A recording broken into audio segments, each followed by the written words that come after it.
E aí, 4 horas da tarde, ele me liga e me diz: parabéns, você conseguiu o que você queria, eu matei os seus 2 filhos. Olá, bora ser coerente? Café com Coerência começando aqui no YouTube. Um lugar que não é só um podcast, gente. Além de ser um lugar de entrevistas, é um lugar de intimidade, de aprofundar e trazer o que o Brasil mais precisa nesse momento, que é coerência. As pessoas estão polarizadas, as pessoas estão brigando, as pessoas não estão pensando, tudo está muito rápido, é muita informação e a gente está perdendo a noção de pensar, de trabalhar, de buscar o equilíbrio. O Café com Coerência vem com essa intenção. Então serão programas intensos, verdadeiros, mas que faça eu pensar, o meu entrevistado, a minha entrevistada pensar também, e você em casa, onde você estiver assistindo. Que a gente traga boas lições. É um programa de alto nível nesse momento, onde a banalização está tomando conta. Eu vou na linha contrária. E o Café com Coerência nasce para trazer equilíbrio. É um programa, é de direita, é de esquerda, é de centro, todo mundo sabe que lado que eu sou, mas eu busco o equilíbrio aqui e quero que você também tenha isso. Quero agradecer muito ao C Filmes aí, que a gente tem essa parceria nesse estúdio maravilhoso aqui em Moema, aqui em São Paulo, uma estrutura incrível que vocês podem ver, né? Vocês estão vendo aqui no vídeo, mas tudo, né? O conforto que eles oferecem, impressionante. Muito obrigado aí a essa parceria com o C Filmes. E também agradecer essa marca de camisetas que está chegando aí para me apoiar, para me patrocinar, que é a Vylon. Camisetas incríveis, já experimentei, indico para vocês. É uma camiseta que é térmica, ela não pega cheiro, não pega mesmo, gente. Eu usei 5 dias seguidos, né, bem? Inclusive a Dani, minha esposa, é minha diretora aqui, e ela falou: bem, você não vai trocar? Bem, a camiseta é muito gostosa, é uma delícia. As camisetas da Vylon, que é a nossa apoiadora aí, viu? O que foi, diretora? Mais detalhes? Vylon, tem que falar o nome certinho. Vylon. Eu chamo Vylon, falo Vylon. Maravilha, então. É uma camiseta, independente do nome, a camiseta é maravilhosa, viu?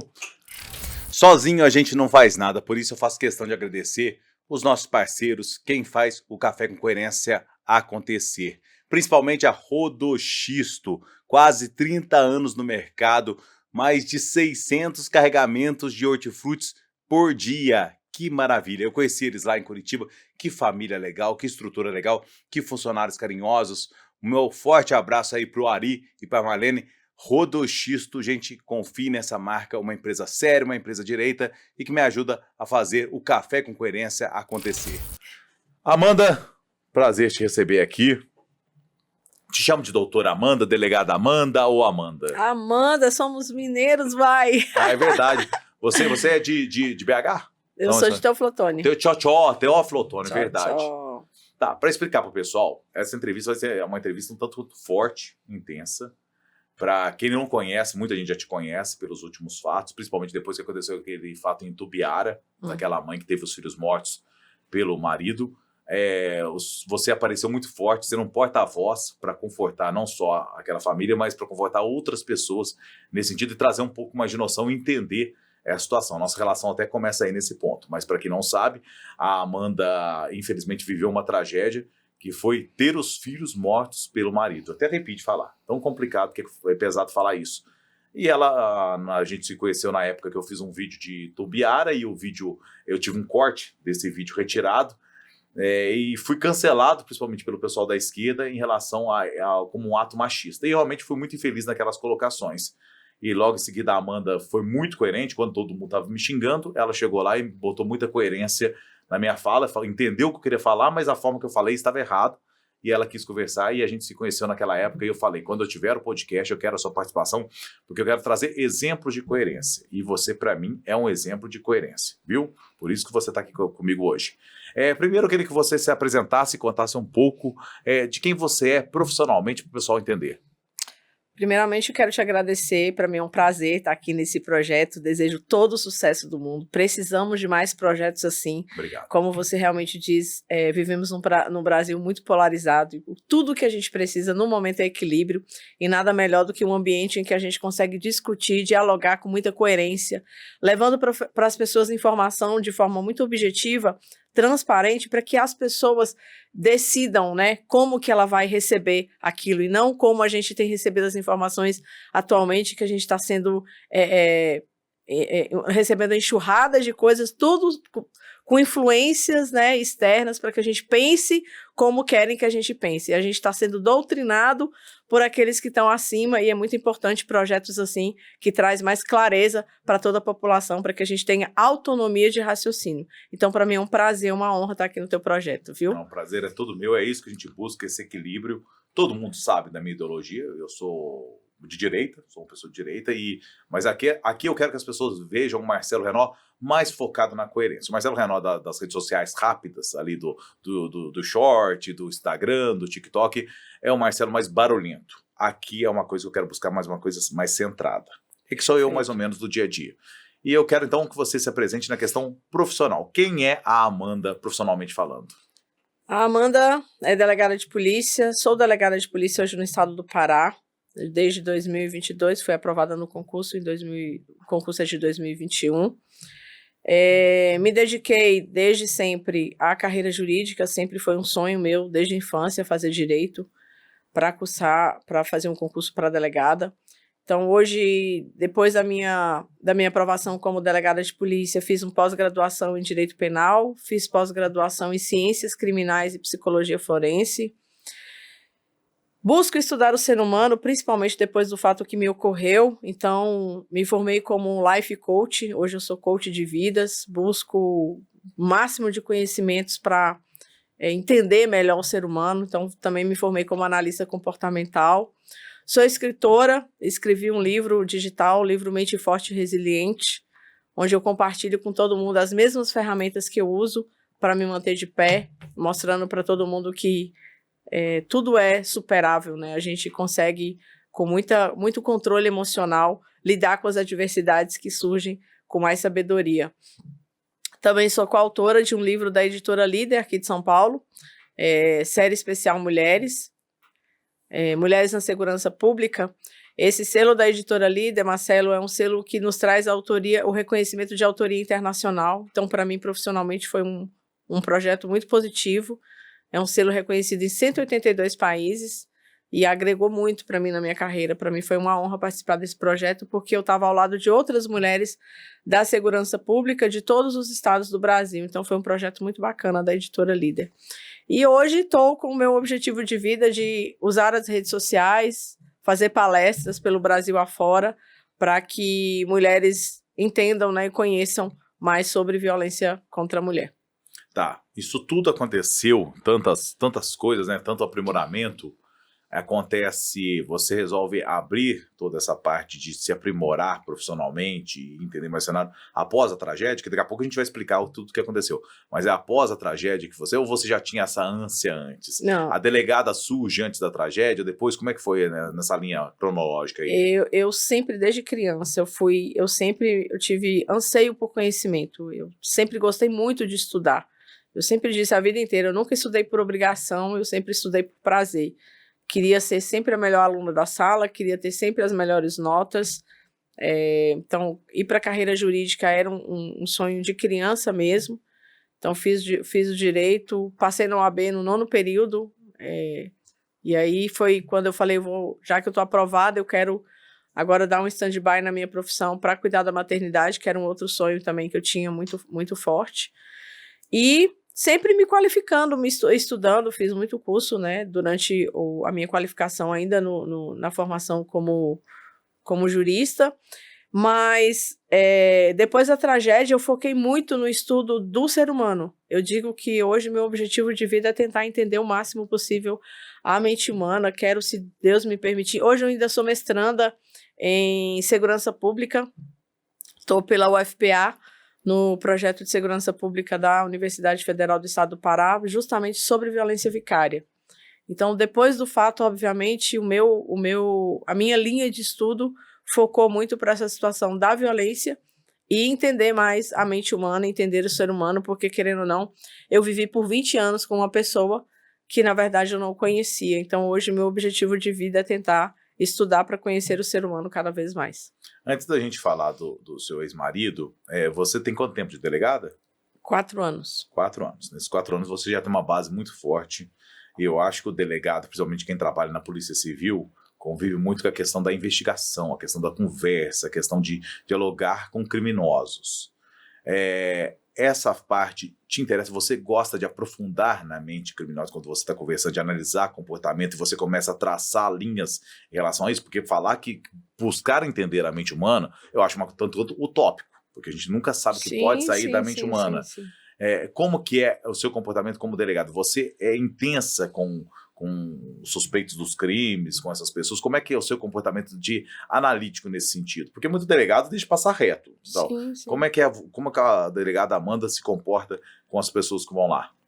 Quando eu digo que meu objetivo é estudar a mente humana, é justamente estudar os recursos que a gente usa da mente humana para a gente tentar enganar o outro, né? Ótimo. Então é linguagem corporal, e você vê ali nitidamente que a pessoa está mentindo com o corpo, né? Porque ela fala uma coisa, mas o corpo diz outra.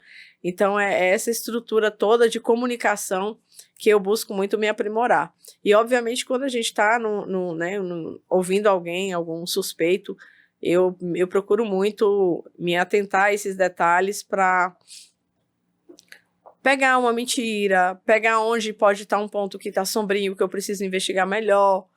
E é muito bacana ver isso. E quando a gente estuda, é engraçado, quando eu me pego fazendo aquilo, é muito engraçado, Marcelo.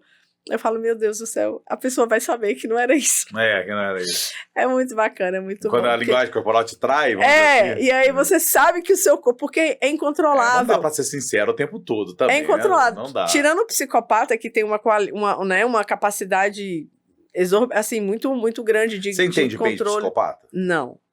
Não, mas é porque como eu vivi com um...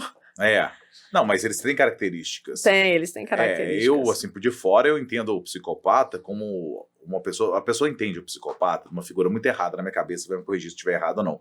Mas entende muito o psicopata como sendo aquela figura doida. Às vezes o menino quieto da sala, às vezes o menino quieto da sala, que vai de meia preta comprida, que vai esquisito, que tem o cabelo emo e tal, fala, aquele ali é psicopata. Não, ele só tem crise de identidade, esse aí.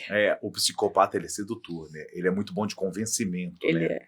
Eu fico muito triste quando eu vejo políticos com esses traços, que é aquele... Porque para mim o político correto é aquele que é papo reto, chega, fala a verdade, segura a onda e tal. Mas aquele que é muito sedutor, que chega e fala o que você quer ouvir, da forma... São traços de psicopatia, né? E eles estão entre nós, são em números muito grandes. Eu li um livro da Sandra Brown, o livro chama Mulheres que Amam Psicopatas. Certo. Porque depois do fato que aconteceu comigo, eu busquei conhecimento de todas as formas que eu precisava entender, como que eu vivi por 20 anos sem enxergar.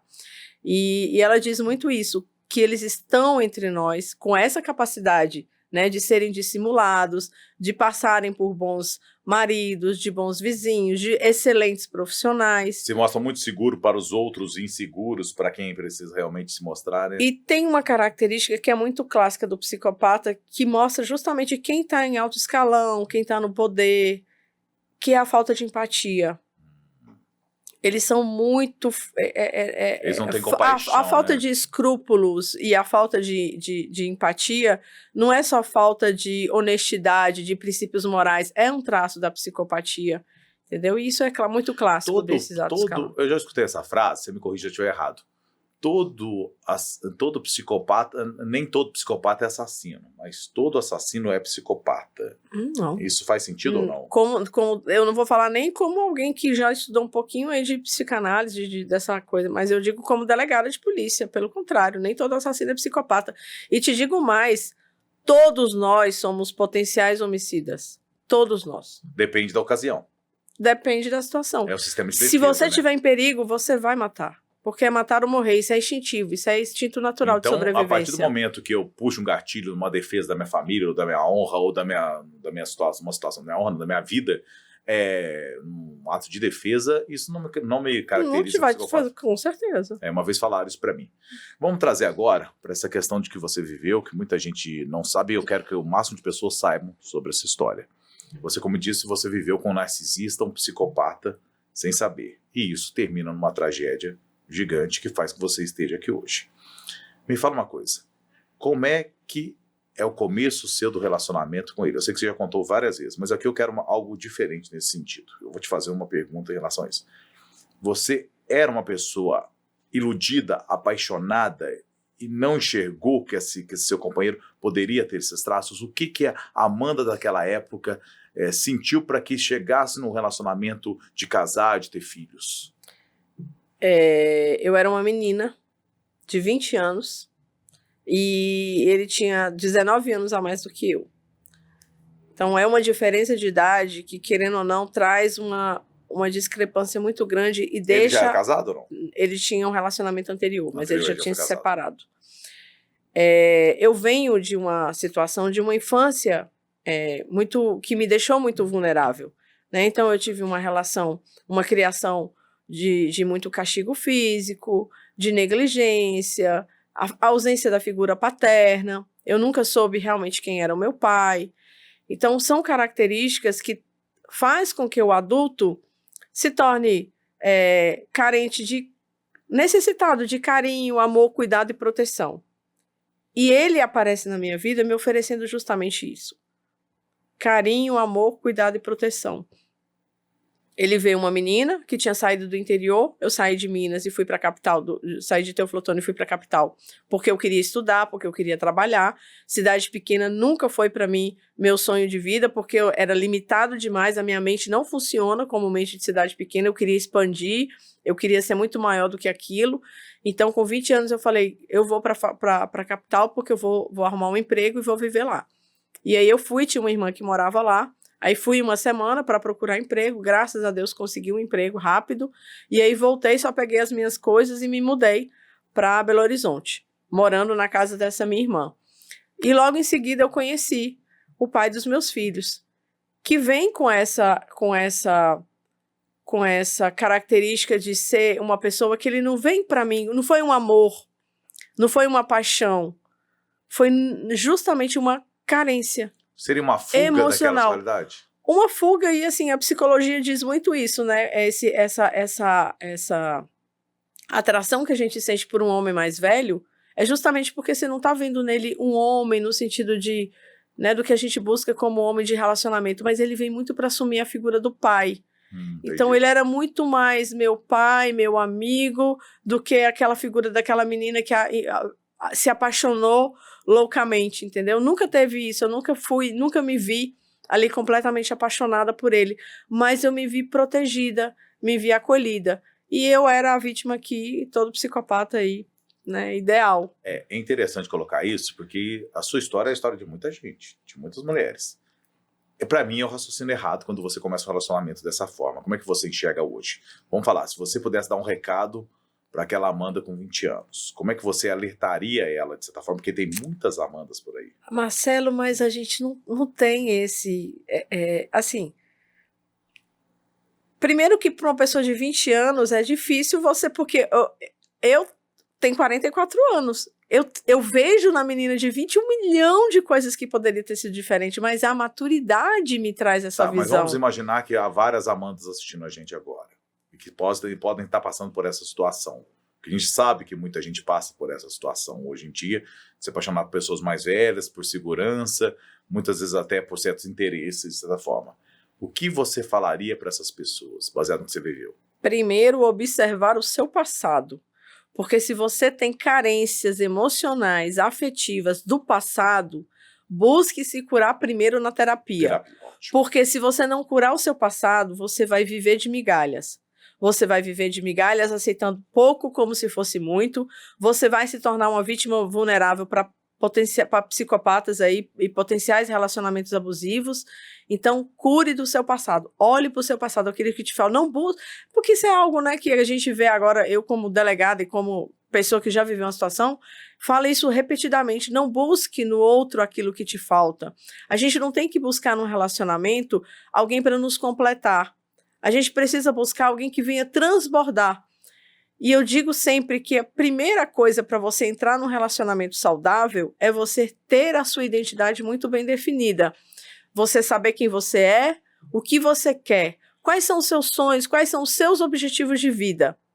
Se você se definiu e se você se entende, se conhece, se ama, aí você vai estar pronta para um relacionamento. Porque aí você vai ver no outro uma pessoa que esse cara vai vir somar, esse cara vai fazer eu transbordar, esse cara não vai entrar na minha vida, ou melhor, eu não preciso estar na vida dele para ele me completar, para me dar um carinho, para me dar proteção, para me dar cuidado, porque isso tudo me falta. e eu não sou ninguém. Eu sei quem eu sou e eu quero que essa pessoa venha para a minha vida para a gente construir algo muito positivo e grande juntos. Vamos transbordar. E se amanhã não der certo, ele vai seguir a vida dele, eu vou seguir a minha vida com muita autonomia e independência, porque eu tenho a minha identidade. E o que a gente vê em relacionamentos abusivos hoje são que pessoas abrem mão da própria identidade, porque fomos domesticadas a isso, fomos doutrinadas pela sociedade machista que a gente vive, que a função da mulher é ser esposa, dona de casa e mãe. E aí, quando você completa isso, porque se você não casa, se você não tem filho, se você não constrói uma família, você é um ser inútil, socialmente completamente marginalizado.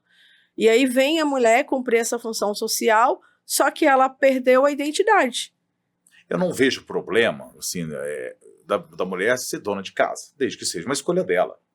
Eu vi isso dentro da minha casa. Minha mãe, ela optou em cuidar dos filhos ao invés de trabalhar. Sim, Meu pai falou, se você quiser trabalhar, tudo bem, mas eu tenho dinheiro para manter. Minha mãe falou, não, vou cuidar dos 3 filhos. É uma opção. O que eu discordo totalmente é quando isso é imposto a ela. Sim. Eu acho que você foi muito feliz e eu sou uma pessoa que vou colocar minha vida aqui. Eu sou uma pessoa que hoje eu vivo um equilíbrio muito grande com a minha esposa. E depois que a gente se equilibrou, a gente voou. Isso aconteceu depois de 10 anos de casamento. Uhum. Por quê? Porque havia aquela situação de que o homem tem que prover, a mulher tem que fazer isso, tem que fazer aquilo. Não, é equilíbrio. Tudo funciona numa coerência dentro de um casal. E eu vi que você não. Você era uma menina, de certa forma até muito inocente, cheia de esperança de sair daquela realidade, enxergando no homem uma figura paterna. Sim. Claramente paterna. Sim. E aí vocês se casam, você tinha esse sonho de ter uma família, de montar enxoval, que é aquela coisa que é muito plantado também nas meninas em si? Não, nunca tive sonho de 15 anos, nunca tive sonho de casar de véu e grinalda. Você queria tapar um vazio. Você queria... Eu queria carinho, Marcelo. Só queria carinho.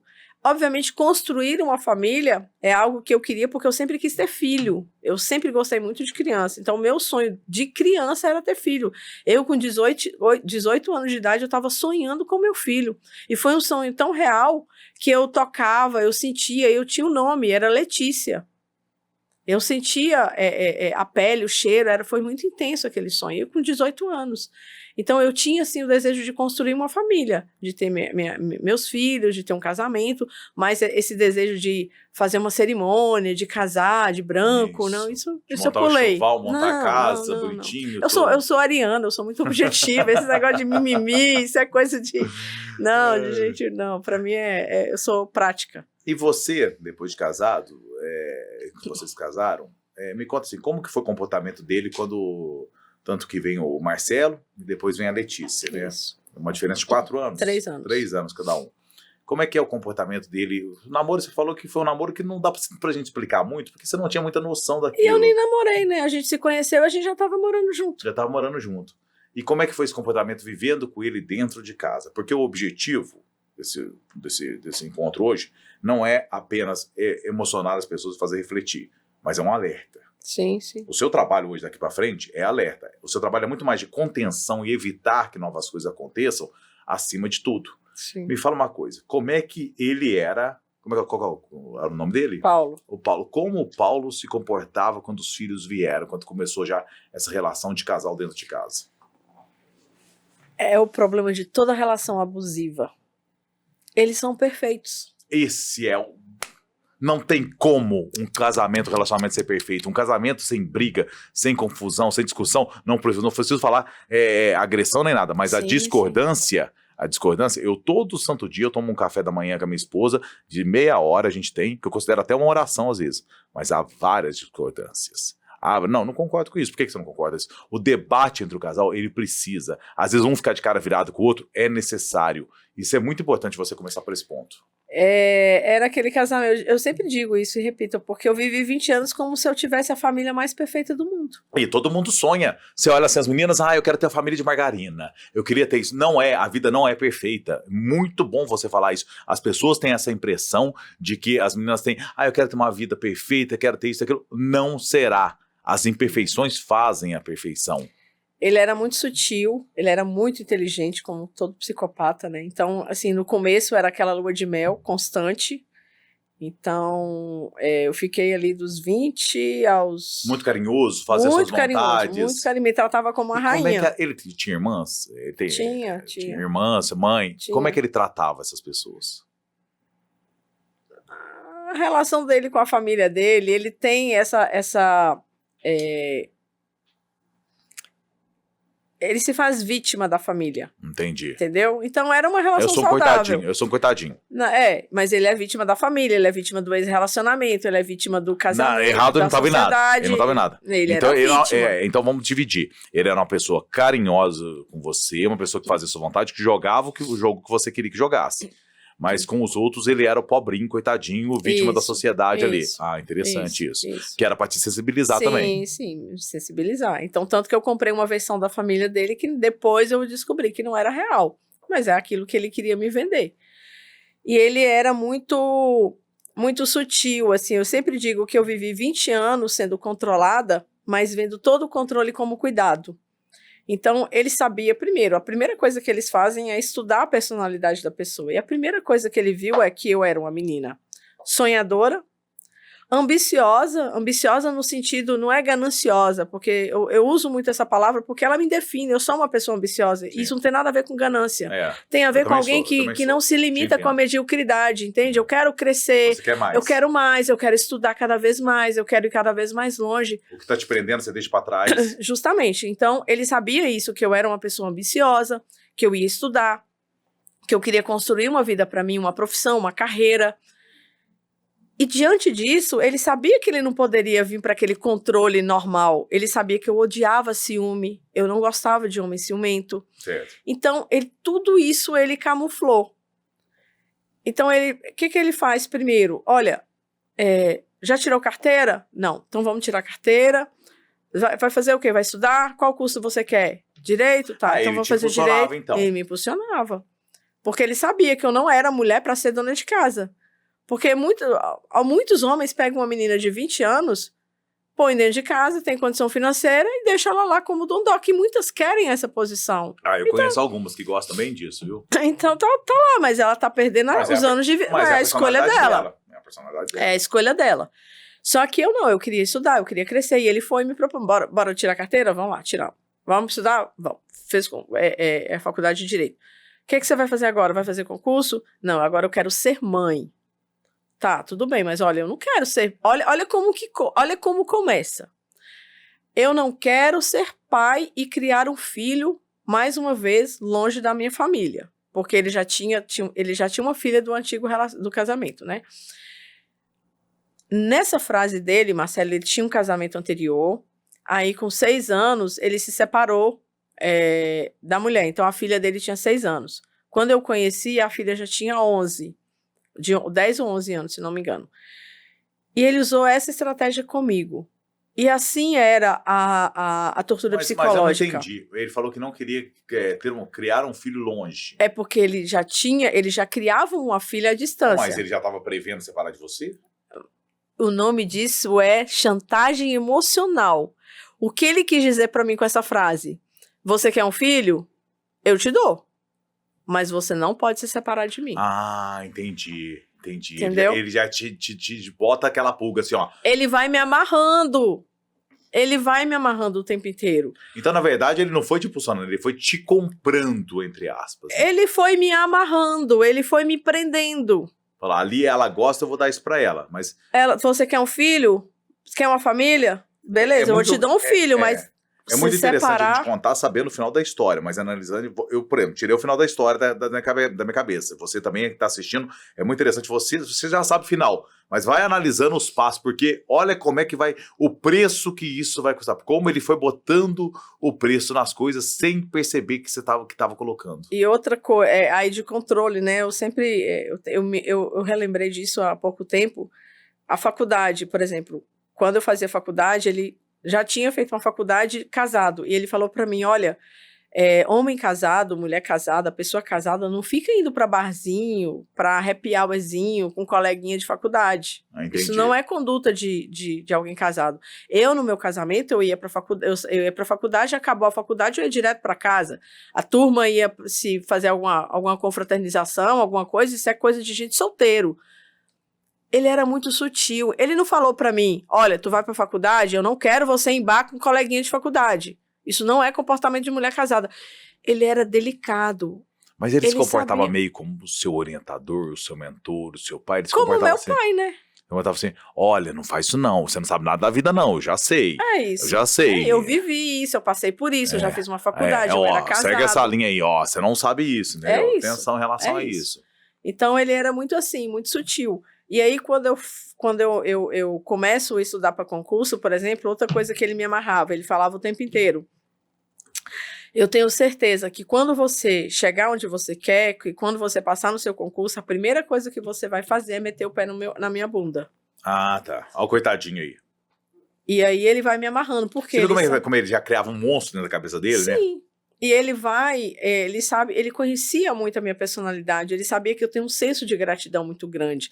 E essa frase ele repetia inúmeras vezes, que era para tipo, para que eu não me esquecesse em momento algum, porque ele sabia que eu era uma pessoa que tinha um senso de gratidão. E eu sou muito grata a ele, eu tô onde eu tô. Cheguei como delegada de polícia, ele me deu todo o suporte, ele me deu base para estudar, ele me deu condições de estudar, eu estava ali dentro de casa e era um sonho nosso. Isso fala muito sobre o seu caráter. Porque você consegue ainda sentir gratidão. Eu não tenho como não sentir. Isso é muito forte, independente de tudo que aconteceu. Não tem como. Desculpa sair um pouco da linha cronológica, mas fala muito sobre isso que eu falo. Porque eu também sou uma pessoa que por mais que pessoas fizeram mal pra minha vida, mas no momento que aquelas pessoas foram importantes e eu sinto gratidão. Isso não é sobre ele, é sobre você. Sim. Sentir gratidão é sobre você. Sobre você. Sim. E dentro dessa gratidão, vocês chegam os filhos, como ele se tornou pai de bebê ali? Como é que era a relação quando a gravidez, como é que foi a gravidez do Marcelo? Perfeita, a minha relação era perfeita. Ele sabia que eu não... Isso é a minha personalidade. Ele foi aquilo que eu precisava que ele fosse, porque ele sabia que se ele fosse diferente, eu não me manteria naquela relação. Porque ele sabia que você era poderosa, tinha uma força ali dentro, ele sabia disso. Ele sabia que eu queria um pai. Eu não queria um provedor, eu queria um pai. Então e aí é outra coisa também que hoje eu vejo com outro olhar. Ele me acompanhava a todas as consultas. Da gestação, positivo, porque a mulher precisa. A gente tá vendo aí agora, né, acabou de sair nacionalmente aí um boom por conta do Natanzinho, né? A mulher grávida, ela precisa dessa companhia, dessa presença do homem. Só que antes disso, antes da gravidez, ele sempre me acompanhou ao ginecologista.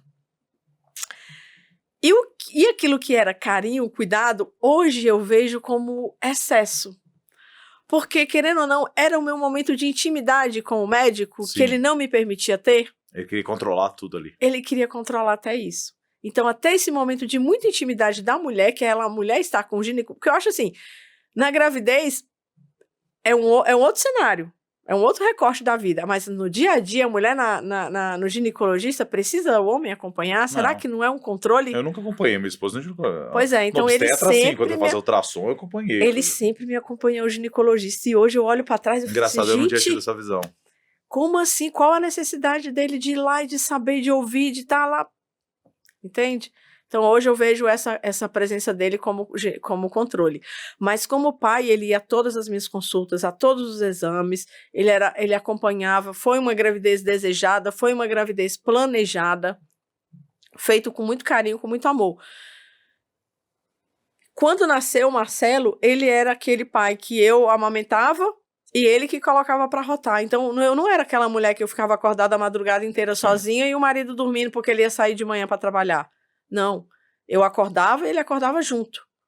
Eu ficava lá amamentando, ele me colocava para dormir e ficava com o Marcelo até o Marcelo arrotar e dormir.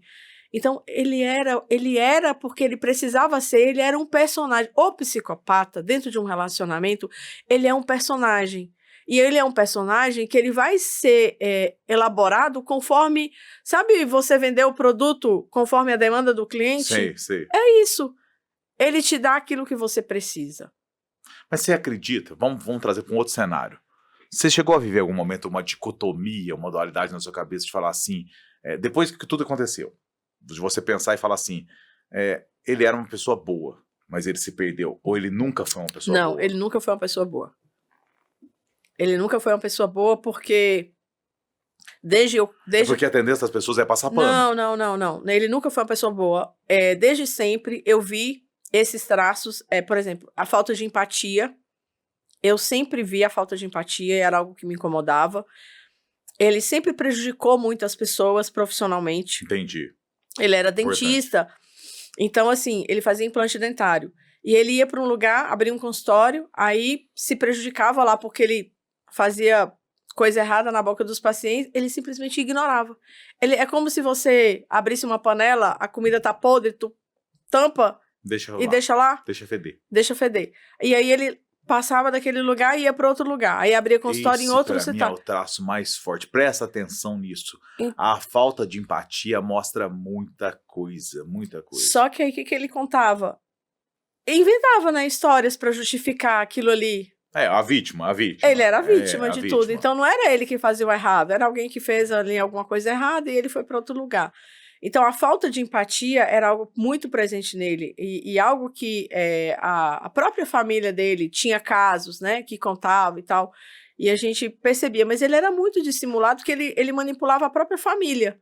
Então ele manipulava todo mundo ao redor. Ele tinha traços tão característicos que eu lembro que eu brincava com ele, eu chamava ele de sociopata. Porque é brincar, porque você não quer acreditar que você dorme com um psicopata do seu lado. Não, é muito difícil isso. E outra, você não quer acreditar que aquele psicopata é aquele homem que te dá amor, que te trata com respeito, com carinho.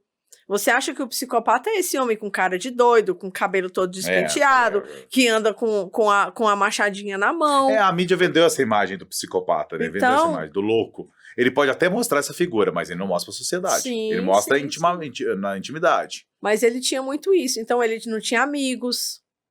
Os amigos que ele teve durante 20 anos que eu estive com ele, todos eram os meus amigos. Que eu sempre fui uma pessoa que eu tive uma facilidade muito grande de fazer amizade. Então, eram os meus amigos que ele tomava para si.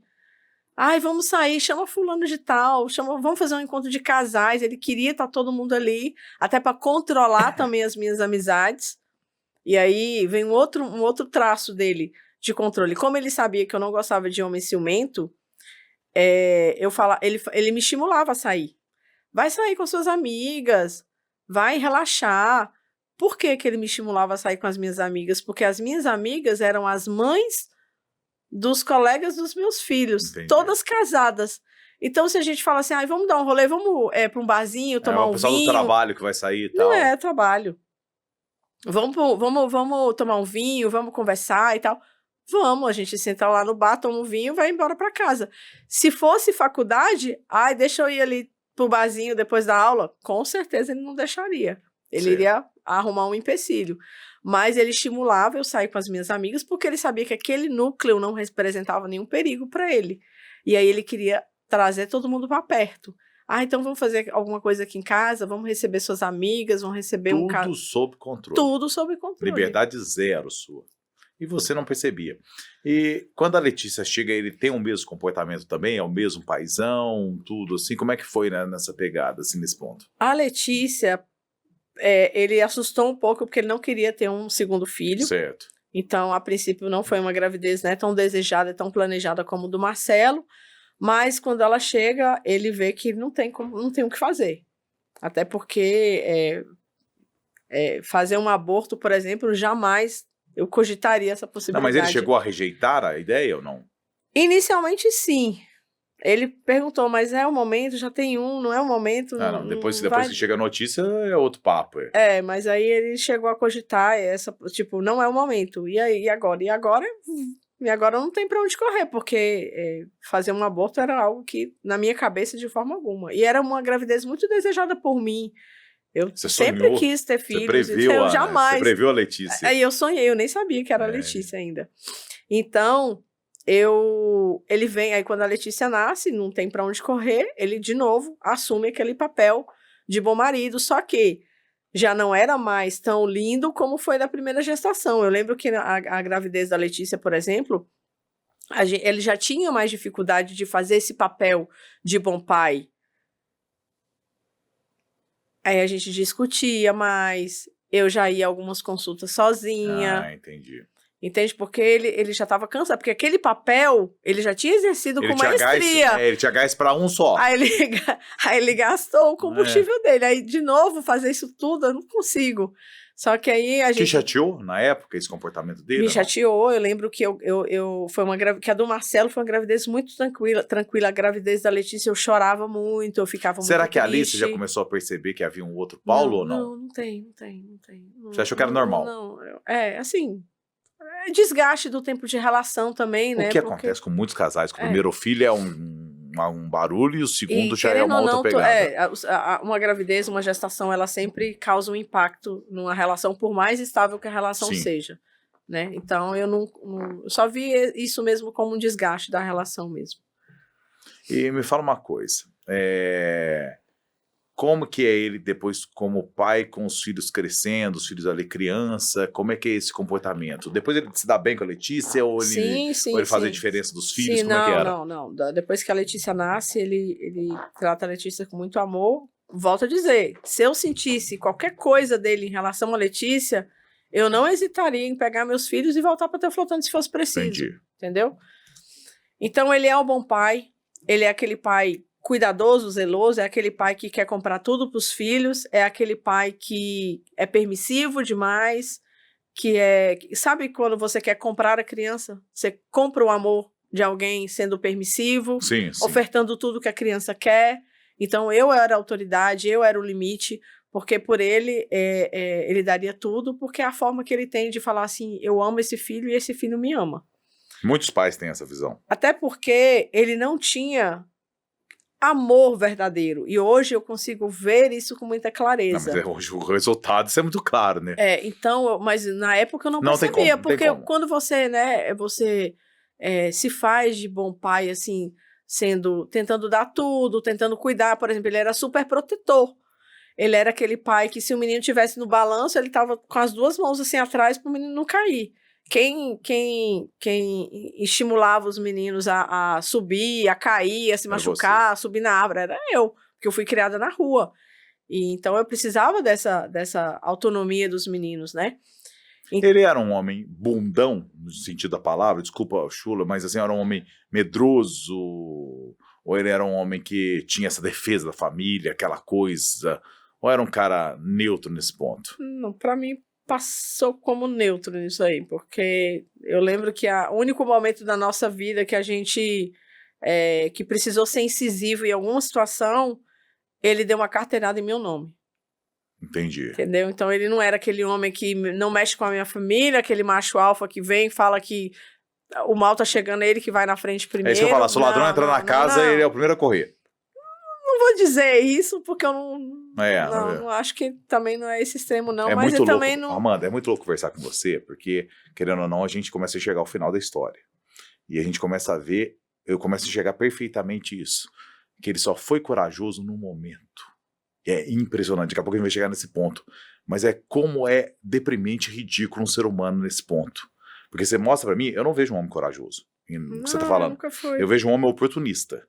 Um homem que estava sempre dominando para isso nesse ponto. Mas chegar no ponto que chegou, que eu falo, nós estamos tendo essa conversa para alertar as pessoas em relação a isso daí. Um ponto que eu quero trabalhar com você, esse principal. Como quando você se torna delegada, depois de quanto tempo de relacionamento você se torna delegada? 20 anos. 20 anos de relacionamento. Como que foi? Porque delegada, querendo ou não, é um cargo muito forte. É uma outra pegada. Eu nunca vi delegado que não fosse casca grossa. Inclusive, você faz parte dessa nova leva de delegados, porque antigamente, além de serem muito homens, agora a gente tem uma leva que são muitas mulheres e todos com uma pegada muito forte.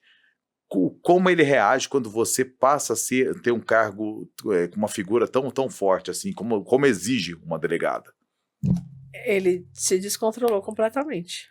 Aí você acha que foi o ponto da virada? Foi o auge. O que muda? Tudo.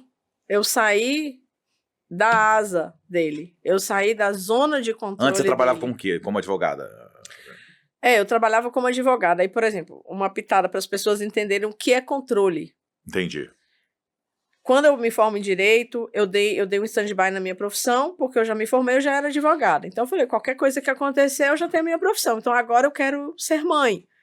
Então, dei uma pausa ali para viver a maternidade. Quanto tempo de pausa? De 2010 a 2000 e... Aí eu comecei a fazer concurso para magistratura. Em 2015, a Letícia tinha... É porque eu sou tão desapegada há anos. Não tem problema. Mas com 6 anos ali, a Letícia, eu já comecei a estudar mais. Já sentiu que era a hora de voltar pro mercado. De voltar. E aí, olha só como ele é.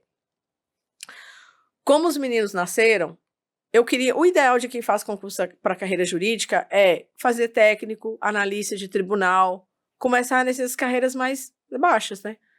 E eu cogitei isso. Ele falou assim, não, para que você vai fazer concurso para ganhar R$7.000 e ficar com horário?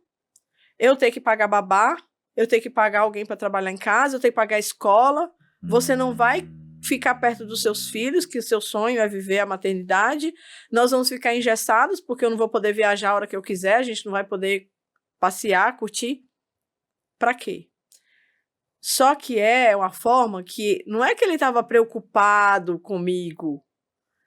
Não é que ele estava olhando o custo-benefício. Ele queria me prender em casa o máximo que ele conseguisse. E aí ele vem com a segunda cartada.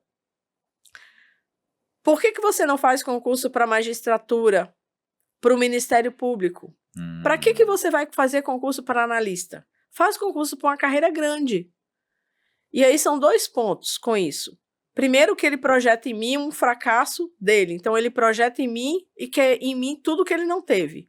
Então, se eu faço para concurso para magistratura, para o promotor, ele era o marido da juíza. Ele era o marido da promotora. Era mais interessante para ele. E ele já pensava em números, ele já pensava em salário, ele já pensava em consignado, ele já pensava em valor disponível de financiamento. É um bunda mole, já queria ficar na tua cola. Então, ele já pensava no dinheiro. Todos os benefícios que aquela função traria para ele. Para ele. Quando eu falo, aí vem em 2018, vem um concurso de delegado para mim. E eu comecei realmente a fazer concurso para magistratura, que eu fui nessa linha. Sim. Ele vai indo, para mim, o negócio é estudar. E eu comecei a fazer concurso para magistratura, eu falei, aí em 2018 sai o concurso para delegado de polícia de Minas. Eu falei, gente, por que eu estou perdendo tempo numa coisa se eu sempre quis ser delegada? Aí eu falo, olha, minha rota agora é essa. E aí eu começo a estudar para o concurso para delegada em 2018, passo em 2021. Em 2022, eu me mudo de Minas para o Pará, em março, para fazer o curso de formação. Nesse momento, acabou o meu casamento. Mas você foi sozinha para lá? Fui sozinha. Ele ficou com as crianças? Ele ficou com as crianças, porque eu fui para o curso de formação. Por que acabou seu casamento? O que aconteceu? Porque eu saí do controle dele. Ah, você sozinha em outra região eu estava com pessoas que ele não conhecia, eu estava num lugar que ele não conhecia. Ele não tinha fácil acesso, não tinha como ele... Ele não tinha mais como me controlar.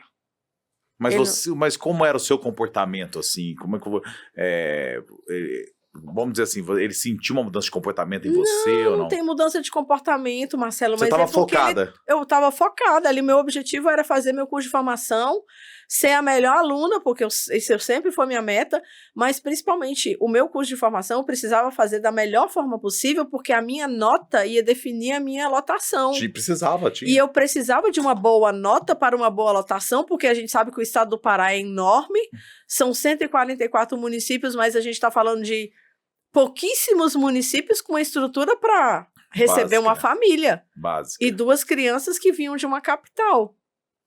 Então eu precisava focar. O meu objetivo ali não era brincar de fazer a Cadepol.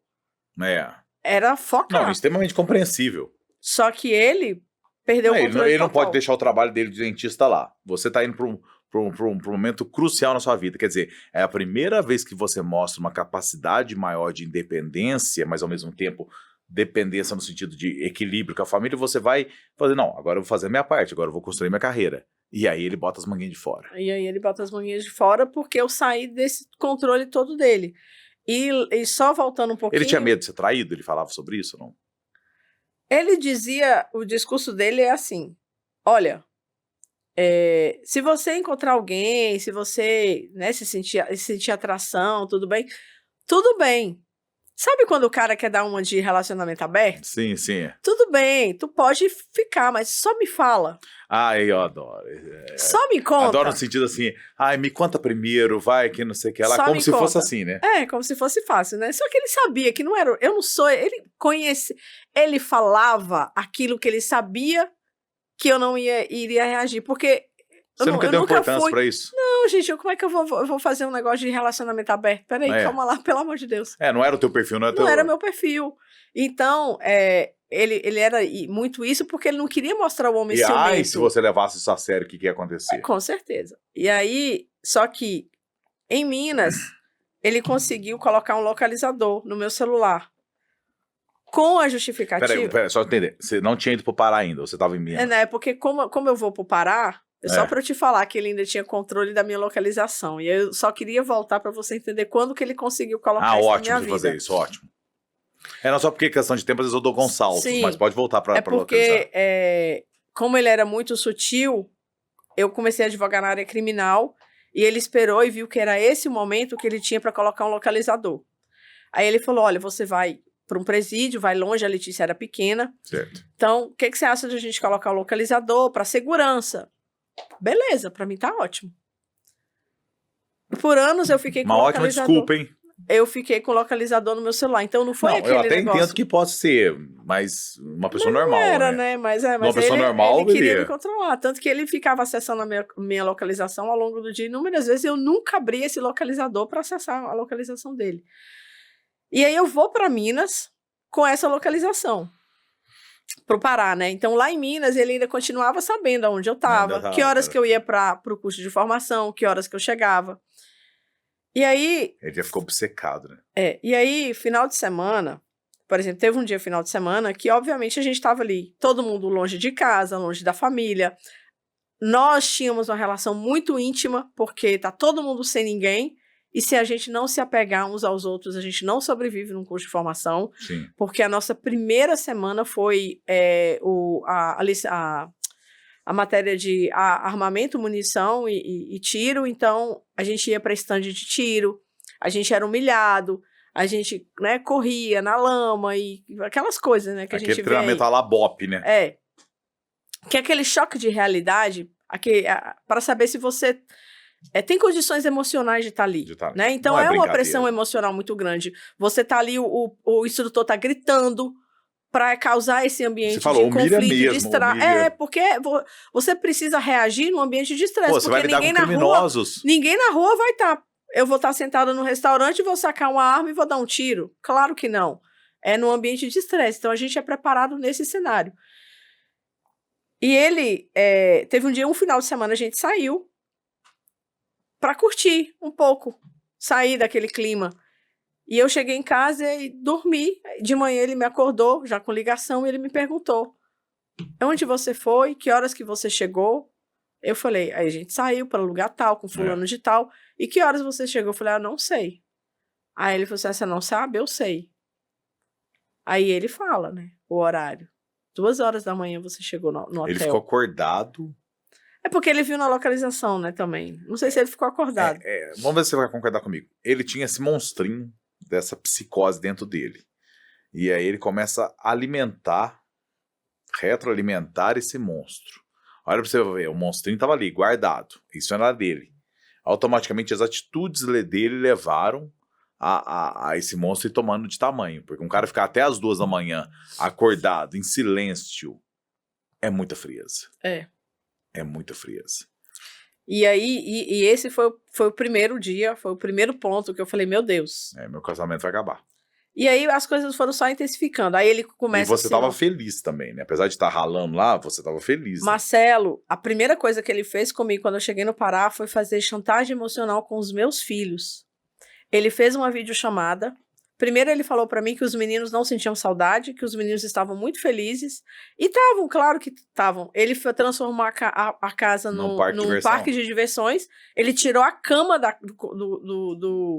do quarto, colocou o colchão no chão, os meninos acampavam, não tinha ordem, era bagunça. E ele usou isso.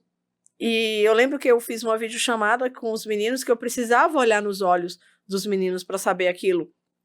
Mas ele conseguiu ali despertar em mim o desejo de, meu Deus, será que eu tomei a decisão certa? Ou eu vou deixar meus filhos?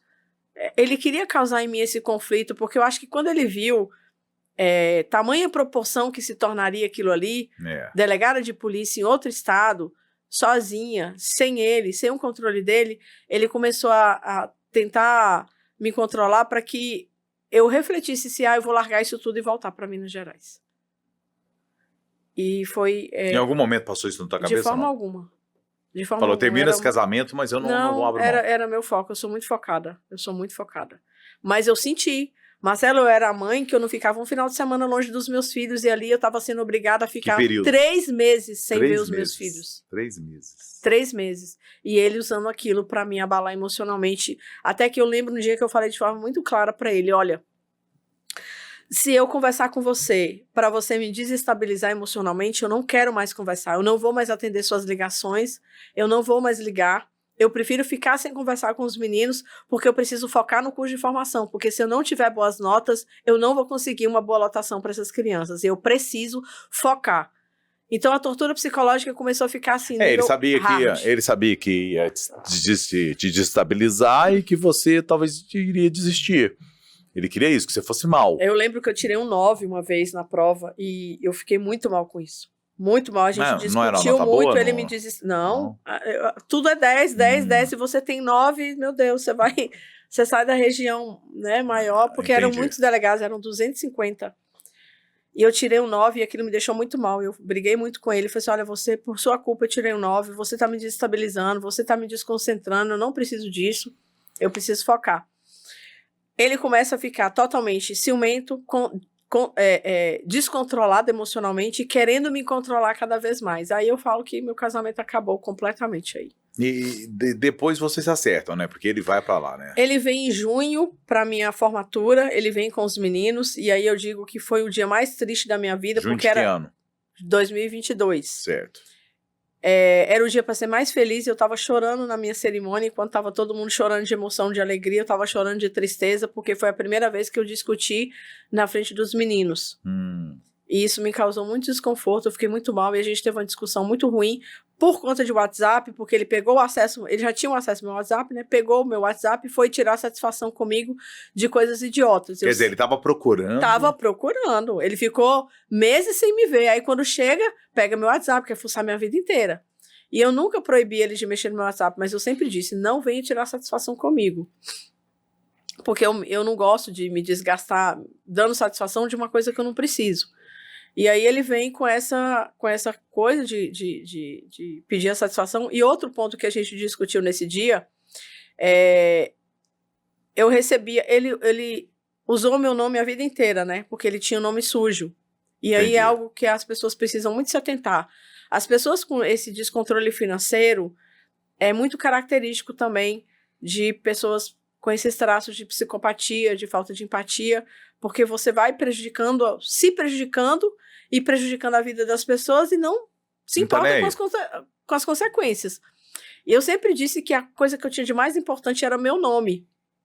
E eu lembro até hoje o dia que ele sujou meu nome pela primeira vez. Ele estava devendo agiota e ele falou pra mim... chegou ao ponto de agiota? Muito agiota, ele deveu agiota a vida inteira. Meu Deus, não tinha crédito em nada. Nada. E aí ele falou pra mim, você acha mais prudente eu dever uma pessoa física ou uma pessoa jurídica? E foi assim que ele conseguiu sujar meu nome pela primeira vez. E a nossa discussão em julho foi justamente por isso. Porque eu sempre falei com ele, quando eu passar num concurso, eu vou assumir as despesas da casa e você vai trabalhar só para arrumar bagunça financeira que você tem. Você vai trabalhar só para limpar sua vida. Eu assumo o controle da família e você trabalha só para limpar o seu passado. Isso era um combinado que a gente já tinha feito antes. E ele topou. Bem naquela linha do conforto que ele queria. Quando ele chega em junho, eu já recebi uma ajuda de custo de R$ 1.200. Eu tive que abrir uma conta no Banpará e recebi essa ajuda de custo. Em junho, a nossa posse seria em julho. Em julho, eu já receberia a minha primeira remuneração. E aí seria 23 mil, sei lá, a época. Que já é um salário muito bom para... Aí ele fala, eu quero a senha do Banpará. E eu falei, eu não vou dar. Ah, como você não vai dar? A vida inteira você teve as senhas dos bancos, a vida inteira você acompanhou nossa vida financeira. Não era bem assim. Eu tinha as senhas dos bancos porque quem abria as contas era eu. Quem usava os bancos todos era ele. Quem fazia as transações todas eram ele. Eu falava que eu era agente cítrico, né? Eu era a laranja da situação. Ele só usava meu nome. Ai, desculpa. E aí, ele pede a senha do banco. Eu falei, eu não vou dar, porque isso é um combinado nosso lá atrás. Isso para ele é muito forte, eu vejo assim. Porque para quem quer ter o controle, não ter o controle financeiro, simboliza muito, né? Mas se ele tivesse o controle dessa conta... Ele ia gastar tudo. Ele ia torrar tudo. Ele ia torrar tudo. E esse controle financeiro, a gente já tinha combinado que ele não teria. Entendeu? Então não foi um ato de ingratidão, não foi. Foi um combinado, porque se ele tivesse acesso a essa conta, ele teria feito empréstimos exorbitantes, consignados. E você condiciona muito a carreira sua de delegada, que cada vez você foi crescendo. Isso que eu quero entender. Você, tipo assim, deixou ele de lado, ele passou a ser insignificante. Como é que foi o seu sentimento em relação a ele com essas atitudes? Essa nossa primeira discussão aí, ele vai... Até então estava tudo indo muito bem. Eu ainda fazendo de tudo para finalmente a gente conseguiu, vamos construir uma nova vida. Estava cheio de esperança de construir uma pergunta importante. Você o amava? Amar, amor, no sentido porque essa paixão, por exemplo, entre relacionamento de homem e mulher, eu nunca vivi com ele. Mas era esse amor de uma relação de 20 anos, em que eu vi primeiro... O que me atraiu foi a figura paterna que vem me dar amor, carinho e proteção, mas que me acolhe. Então, por exemplo, eu era uma menina que eu ficava na janela da minha casa esperando ele se aproximar e chegar em casa. Eu gostava da companhia, eu gostava da presença. Então, eu acho que é esse amor que a gente consegue construir ao longo de um relacionamento. Tá? Não é esse amor fruto de paixão. Ai, como eu amo, que se eu não tiver mais eu morro. Não é, mas é esse amor que é fruto de... É um amor legítimo, assim. Eu acredito que seja um formato de amor. Da vida, amor, entendeu? De muito respeito, convivência, de carinho. Tanto que eu lembro disso, eu na janela esperando por ele chegar. Porque ele trabalhava na esquina de casa, né? Eu pegava minha cachorrinha, eu via que estava dando o horário e ficava na janela esperando ele chegar. E a partir do momento que ele começa a vir desse ponto, a mudar esse comportamento, eu faço a leitura pelo seu tipo de personalidade, como uma boa ariana, você começa a focar mais no trabalho. Com certeza. Aconteceu? Sim. Quando ele começa a falar, com isso... dá licença, dá sossego. Isso. Em junho, né, que ele veio, ele foi embora e deixou uma frase, um bilhete para mim. Parabéns, você conseguiu o que você... Não, é que eu já tô confundindo as frases, né? Pera. Não tem problema. Parabéns, você conseguiu o que você queria. Você não precisa mais de mim. Ah. Parabéns, você conseguiu o que você queria, não precisa mais de mim. Ele deixou a aliança para trás. Ah. Fez um rabisco no papel, jogou lá e deixou. É padrão. Então essa chantagem emocional clássica, né? E nesse momento, eu ainda com muita empatia, com muita esperança de que aquela relação desse certo, aí eu pego o telefone. Aí por que ele fez isso?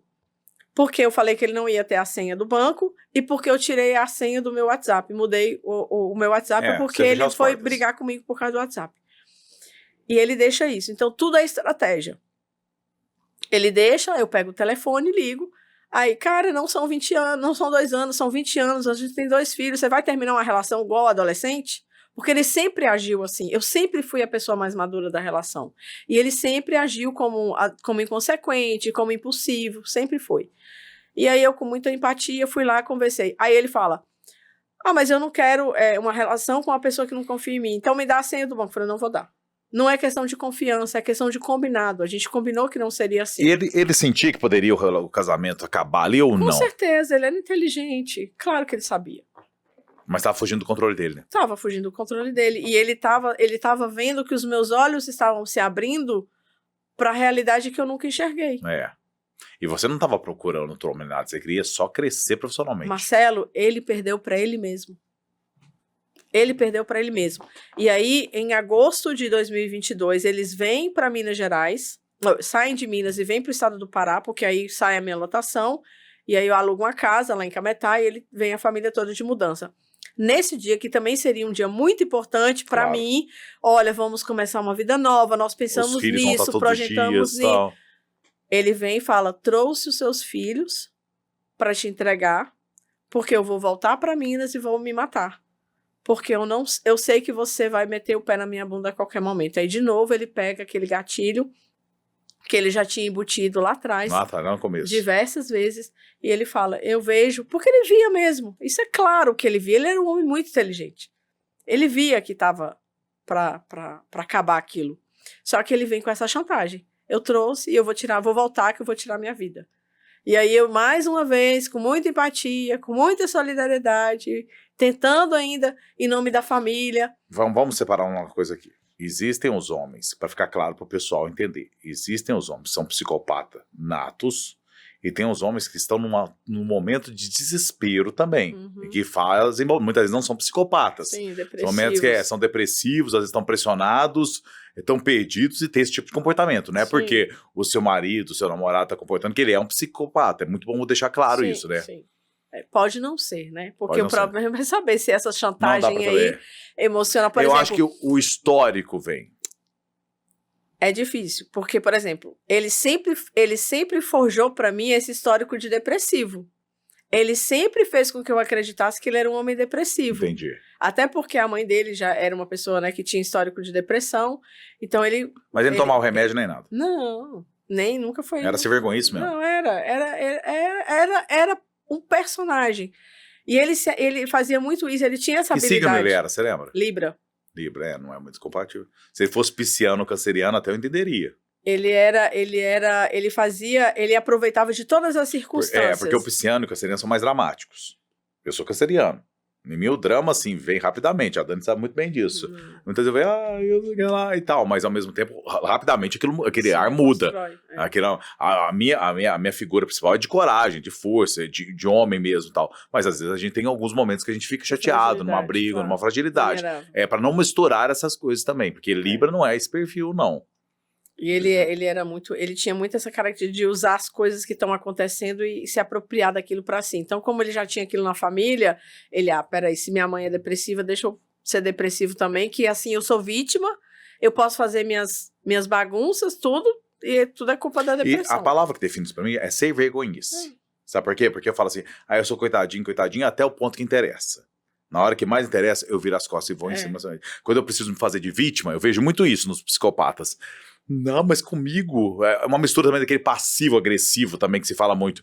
A pessoa ela vem tratando, na hora que dá problema pro lado dela, mas justamente eu jamais imaginei isso. Tal, ele tinha esse comportamento, essa coisa? Tinha, com certeza. Esse é um alerta para as pessoas, tem muita gente que é dessa forma. E ele tinha uma coisa muito em relação ao outro, que assim, a minha família, por exemplo, ele era muito solidário, ele queria ser muito bom moço, queria ajudar tudo, mas se ele precisar de alguém e alguém não ajudar, aquela pessoa se torna a pior pessoa do mundo. Todo mundo devia obrigação para ele. Todo mundo. Agora, dando mais um salzinho, as coisas começam a degringolar a partir daí. E ele muda o comportamento com os filhos ou não? Lá no Pará. Ainda não. Com essa vinda, com ele vem, eu mais uma vez apostando ali, né, na família, aí ele tudo bem, então vamos, então eu fico, né, que é quando ele disse que ele ia voltar, ele resolve ficar. Só que quando ele fica, ele dá mais um gatilho de mostrar para todo mundo que ele era totalmente sem empatia. Ele vira as costas para todos os clientes de Minas, e nesse momento ele acaba como homem para mim. Que ele podia passar temporadas em Minas trabalhando. O combinado era que ele ia voltar de 15 em 15 dias, ou uma vez por mês, até terminar todo mundo de Minas e montar a vida dele no estado do Pará. Só que aí ele vem, ele já está desestabilizado emocionalmente, ele viu que ele perdeu todo o controle sobre mim, ele viu que ele precisa ficar ali, porque se ele ficasse indo e voltando para Minas, ele nunca ia conseguir aquela relação de volta. Então o que ele faz? Olha, eu tomei uma decisão, eu não vou voltar mais para Minas. E aí, nesse momento, nesse dia, ele morreu como homem para mim. Porque acabou o mínimo que eu tinha de respeito pela figura que ele representou para mim por 20 anos. Porque isso, para mim, representava falta de caráter, que ia muito além de falta de empatia. Totalmente. Então, é porque você está lidando com um sorriso, a autoestima das pessoas. Abandonar os pacientes, como ele abandonou. E aí foi onde ele faz uma dívida minha, né? Porque eu sou obrigada a fazer um consignado. Eu lembro que quando a minha irmã viu o contra-cheque pela primeira vez, ela falou assim, misericórdia, tomara que o Paulo nunca veja esse limite de consignado que você tem. E aí ele se apoderou disso e eu não tive como não fazer. Primeiro porque a primeira coisa que ele fez foi me pedir dinheiro para arrumar a vida dele em Minas um pouco. Aí eu fui lá e fiz, porque veio a chantagem emocional. Mas agora eu preciso de você e você vai virar as costas. Fui lá e peguei o primeiro consignado. Aí o segundo consignado foi para isso, porque eu não poderia simplesmente deixar ele virar as costas e o povo ficar lá sem dinheiro. Aí eu preciso quitar as pessoas lá. Fui lá, peguei dinheiro e ele não quitou muita gente não, porque muita gente até hoje cobra dinheiro de mim. Então muita gente vem e eu vejo muita falta de empatia das pessoas. As isso que eu pessoas falei, depois de tudo... Depois de muita gente... Marcela, é uma coisa assim... Eu entendo, né, o desespero das pessoas, mas é muita desumanidade. Quando meu irmão... Eu perdi meu irmão... meu irmão tinha 31 anos, faleceu de acidente. Meu irmão deixou vários seguros. Graças a Deus teve seguros para deixar minha cunhada mais confortável. Você acredita que o pessoal do seguro ia na casa da minha mãe, intimidar a minha mãe para não ter que pagar o seguro? Cheguei a falar que meu irmão se matou. Essas pessoas, isso é nojento, é nojento. Eu falei, pô, uma mãe lutada chegava lá e falava assim, mas a suspeita que seu filho tenha se matado, a suspeita que tem... Então, eu falo pra você, ainda mais na internet, que você tá começando a crescer na internet forte também, como as pessoas são más. Como as pessoas são más. São, e muito. E eu recebo cobrança até hoje. Eu falo que até hoje eu tô lutando muito para me livrar dessas dívidas. Eu tenho muita dívida hoje em relação a isso, né? Por conta dessa bagunça toda financeira. Mas as dívidas não são dele? Não vai ficar com ele? Mas quem fez os consignados aqui no Pará para pagar a bagunça dele em Minas fui eu. Verdade. Então, e você decide pedir a separação? Como é que caminha? E aí, em dezembro... De 2022. E aí ele vai perdendo para ele mesmo, né? Como eu disse, pro ciúme dele, pro descontrole. Aí agora em agosto vem essa questão que ele vira as costas para mim, né? Aí ele morre para mim como ser humano. Ele vai aumentando a apelação. Aí para mim ele acabou a última coisa que eu tinha por ele, que eu tinha respeito. Em dezembro...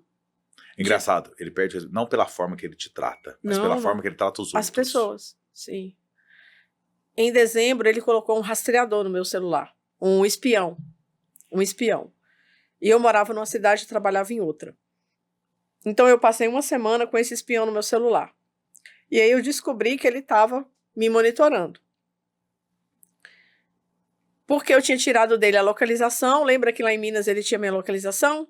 Como ele estava descontrolado aqui no Pará e cobrando de mim muita coisa, eu tirei a minha localização, tirei o acesso ao WhatsApp. Sim. Como ele não tinha mais controle sobre a minha vida, ele foi lá e colocou um espião. Pra te destruir. Você sabe a intenção dele, né? Aí, ele foi, colocou o espião, fiquei uma semana com esse espião no meu celular.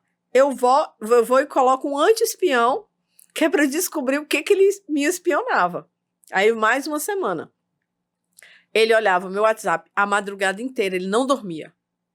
Ele passava a madrugada inteira no meu WhatsApp. Durante o dia, ele acessava a minha localização, o microfone do meu celular, eu na delegacia trabalhando. E ele ouvindo. O microfone, a localização e o WhatsApp, que eram as coisas. Em momento algum ele demonstrou interesse em trabalhar lá? E a câmera, ele aceitava. Até a câmera também? Até a câmera ele acessava. Em momento algum ele falou, eu tenho que trabalhar aqui, Claro, com toda certeza. Ele foi, arrumou ainda, inclusive, foi lá pessoalmente conhecer um dentista que eu apresentei para ele, fez, porque tem um poder de persuasão muito grande. Sim, todo psicopata tem um poder de persuasão. O poder de persuasão dele é tão grande que eu lembro que eu brincava para ele, você consegue convencer o diabo de que ele é Deus e o padre de que ele é o capeta. Porque o poder de persuasão deles é muito grande, muito forte. E aí ele convenceu esse dentista de que ia fazer uma parceria e trabalhar lá. Então ele trabalhou na cidade onde eu trabalhava. Para me monitorar, para estar perto de alguma forma. E aí eu tiro essa localização e o WhatsApp. Com esse anti-espião, eu chego em casa e falo, olha, isso que você fez, primeiro, é crime. Segundo, você mostrou seu total descontrole. Terceiro, para mim não dá mais. Porque eu não tenho condições emocionais de me manter numa relação onde eu estou sendo controlada dessa forma e você completamente... doente, louco de ciúmes, porque isso é doença, isso já é uma loucura, ficar imaginando coisa, criando coisa, ficar me controlando do dia a dia no meu trabalho, isso é surreal, não dá mais, isso é crime, e eu não quero mais essa relação, não quero mais esse casamento. Então a gente termina em dezembro. E aí quando você me perguntou lá atrás se ele mudou com os meninos, ele muda com os meninos de agosto até a data do fato, porque de agosto para Como julho, ele muda? O que ele faz? De agosto para julho, ele começa a fazer tortura psicológica com os meninos. Então, aquele traço dele de ser vítima, ele Sim. começa a se intensificar mais isso nos meninos. Ele fala para os meninos que ele iria sumir, que ele iria para um buraco, que ninguém ia achar, se os meninos iam sentir falta, que não sei o quê, começa a contar a historinha. Em dezembro tem a festa da família da escola. E ele era o pai que participava de todos os eventos da escola. A vida inteira ele sempre participou. E nesse dia ele falou, eu não vou para a festa da escola, porque eu não sou mais parte dessa família. Nesse dia ele falou para mim que ele nunca amou os filhos. E aí fica um alerta para todo mundo. Pai que é pai, porque ele ali não estava trazendo dor para mim. Ele estava trazendo dor para os filhos. Pai que é pai vai amar o seu filho, vai participar dos eventos, independente da relação que ele tem com a mãe, com a mulher. Porque se pai for bom pai, condicionado a vocês estarem juntos como casal, esse homem nunca amou verdadeiramente seu filho e você é uma possível vítima de violência vicária futuramente. O pai que é pai, ele vai amar o filho incondicionalmente, vai estar perto, mesmo que ele esteja longe. Com ou sem esposa? Com ou sem esposa. Então, observe muito o comportamento do pai dos seus filhos, porque se for condicionado, isso não é amor. E vice-versa também, né, Amanda? Sim, com certeza. Vice-versa. A gente vê muito mulher também nessa situação. Então, observe muito isso com carinho. E ele falou isso nesse dia, e hoje eu vejo, olhando para trás, porque na época, Marcelo, eu já estava tão desgastada emocionalmente que eu já vinha ali de 1 ano sofrendo tortura psicológica a nível intenso, e eu não tinha saúde mental para raciocinar. Então eu não raciocinava mais essas coisas. Mesmo estudando, na época eu fazia psicologia, pós-graduação em psicologia forense. Eu estudava mentes psicopatas. Mas eu sempre digo que quando você está nesse auge de você, primeiro porque eu não quero levar para casa eu não quero fazer da casa meu campo de estudo, de pesquisa. E eu era delegada só da porta de casa para fora. E então ele fez isso e hoje eu vejo que ali ele falou para mim, foi o primeiro sinal que ele me deu que ele nunca amou verdadeiramente os filhos, que os meninos ficaram muito chateados com isso. E quando eu vejo, ele fala para as crianças? Fala para as crianças. Pô, qual que é a palavra? Eu achei que falei para você, achei que eu tinha falado para você. Para as crianças. E aí aquilo ali eu vi que o mal não era para mim. Ele queria me magoar. Na verdade, ele queria que eu carregasse aquela culpa daquela situação ruim. Ele queria que eu sentisse, olha, eu participei a vida inteira da vida escolar e eu não estou participando agora por culpa sua. Você entendeu que ele entra numa esfera de começar a te destruir? Sim, intenção era te destruir. Com certeza. Ele já vira o jogo e fala assim, eu agora vou... Porque ele poderia tentar jogar as crianças contra você. Ele poderia fazer isso. Mas não é o bastante. Ele tentou jogar as crianças contra mim. Então ele tentou essa... Tentou, porque ele falava que eu só trabalhava, que eu já não tinha tempo mais para as crianças, que a gente já não... Porque eu sempre fui uma mãe muito presente, né? E aí, com o meu desgaste emocional, eu já estava no nível muito desgastada emocionalmente. Sabe quando você não quer ficar em casa? Entendi. Eu realmente fugia. E aí você vai para bebida, você procura qualquer fuga.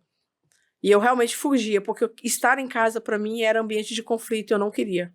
Essa de falar que não ama as crianças, foi a última cartada que ele tentou antes da tragédia, ou ele tentou outras cartadas depois? Não, eu acho que a última cartada dele foi quando ele vai para Minas e fala que ele vai se suicidar lá, sim, né? Sim. Ele vai para Minas em março e fala que vai tirar a própria vida, fica uma semana... Como ficou tua cabeça quando ele falou isso? Tu é doido. Como que você acha que ficaria a cabeça de uma pessoa... Você estava esperando ver a notícia? Claro. E o nível de responsabilidade? Você ser culpada pela morte de uma pessoa. Qual era o seu sentimento? Você tinha, vamos dizer assim, um desprezo, ou você tinha uma preocupação? O que passava na sua cabeça? Falou, se ele fizer isso, como eu vou reagir em relação a isso? Como literalmente, olha, muito sinceramente falando. Sim. Isso foi em março de 2023. Em março de 2023, o meu sentimento por ele já era de total desprezo. Então, talvez ele se matou. Vamos fazer o quê, né? Então não havia mais sentimento nenhum. Não havia sentimento nenhum. Eu já olhava para ele com total desprezo, porque eu vi uma figura que eu admirei, que eu me inspirei, eu vi essa figura ruir na minha frente. Morrer em vida para você. Morrer em vida. Eu vi aquela figura acabar para mim. E eu vi uma pessoa que eu não conhecia. E aquela pessoa que eu não conhecia só teve de mim o meu desprezo. E ele sabia disso. Ele sabia disso. Ele sabia disso porque eu ignorava muita da chantagem emocional que ele já fazia. Você se blindou, na verdade, né, Amanda? Você criou uma casca contra ele, né? Sim. Você criou uma casca contra ele. E aí, o que acontece na sequência depois que ele vê que não vai dar certo essa história de tentar em março, que ele vem, né? Que aí ele passou uma semana me torturando e foi assim de uma crueldade sem tamanho, porque todo dia ele me mandava uma mensagem: olha, vão abrir a porta do quarto. Você pensava em pedir ajuda para alguém ou não? Só ignorava? Eu já estava cansada, Marcelo não raciocinava. Eu estava num desgaste emocional tão grande. Você comentava com as outras pessoas que estavam acontecendo ou não? Com quem estava ao meu redor, sim. Mas, por exemplo, eu nunca comentei com a família dele. Primeiro porque ele tem uma filha e eu não poderia passar uma... Sabe quando você acha que a carga é sua e você dá conta, mas você não precisa passar por outro porque você não sabe como o outro vai reagir? Eles não tem nada com isso. Né? Então eu não passava. E eu não... Como é que eles vão ajudar de lá, de longe? Eu não achava justo, entendeu? Então, eu não compartilhei isso com ninguém. Ele vai para Minas, tanto que ele vai para Minas, eu não ligo para a família, até porque ele fica falando, mas eu estava muito desgastada emocionalmente. E aí, passou uma semana, ele falou que na segunda eles iam me ligar, e no domingo à noite ele me liga. Eu sou um covarde, você me desculpa, eu não tenho coragem de tirar minha própria vida, e deixa eu voltar para Belém. E... com meu senso de humanidade, empatia, gratidão, não esperança em relação a ele mudar.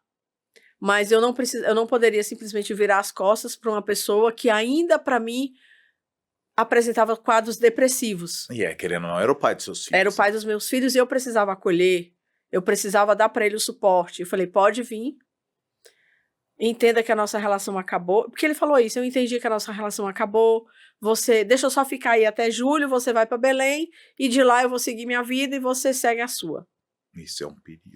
Isso é um perigo, porque quando muda o discurso, significa que alguma essa melhora repentina, essa reflexão repentina, não existe isso. Não existe.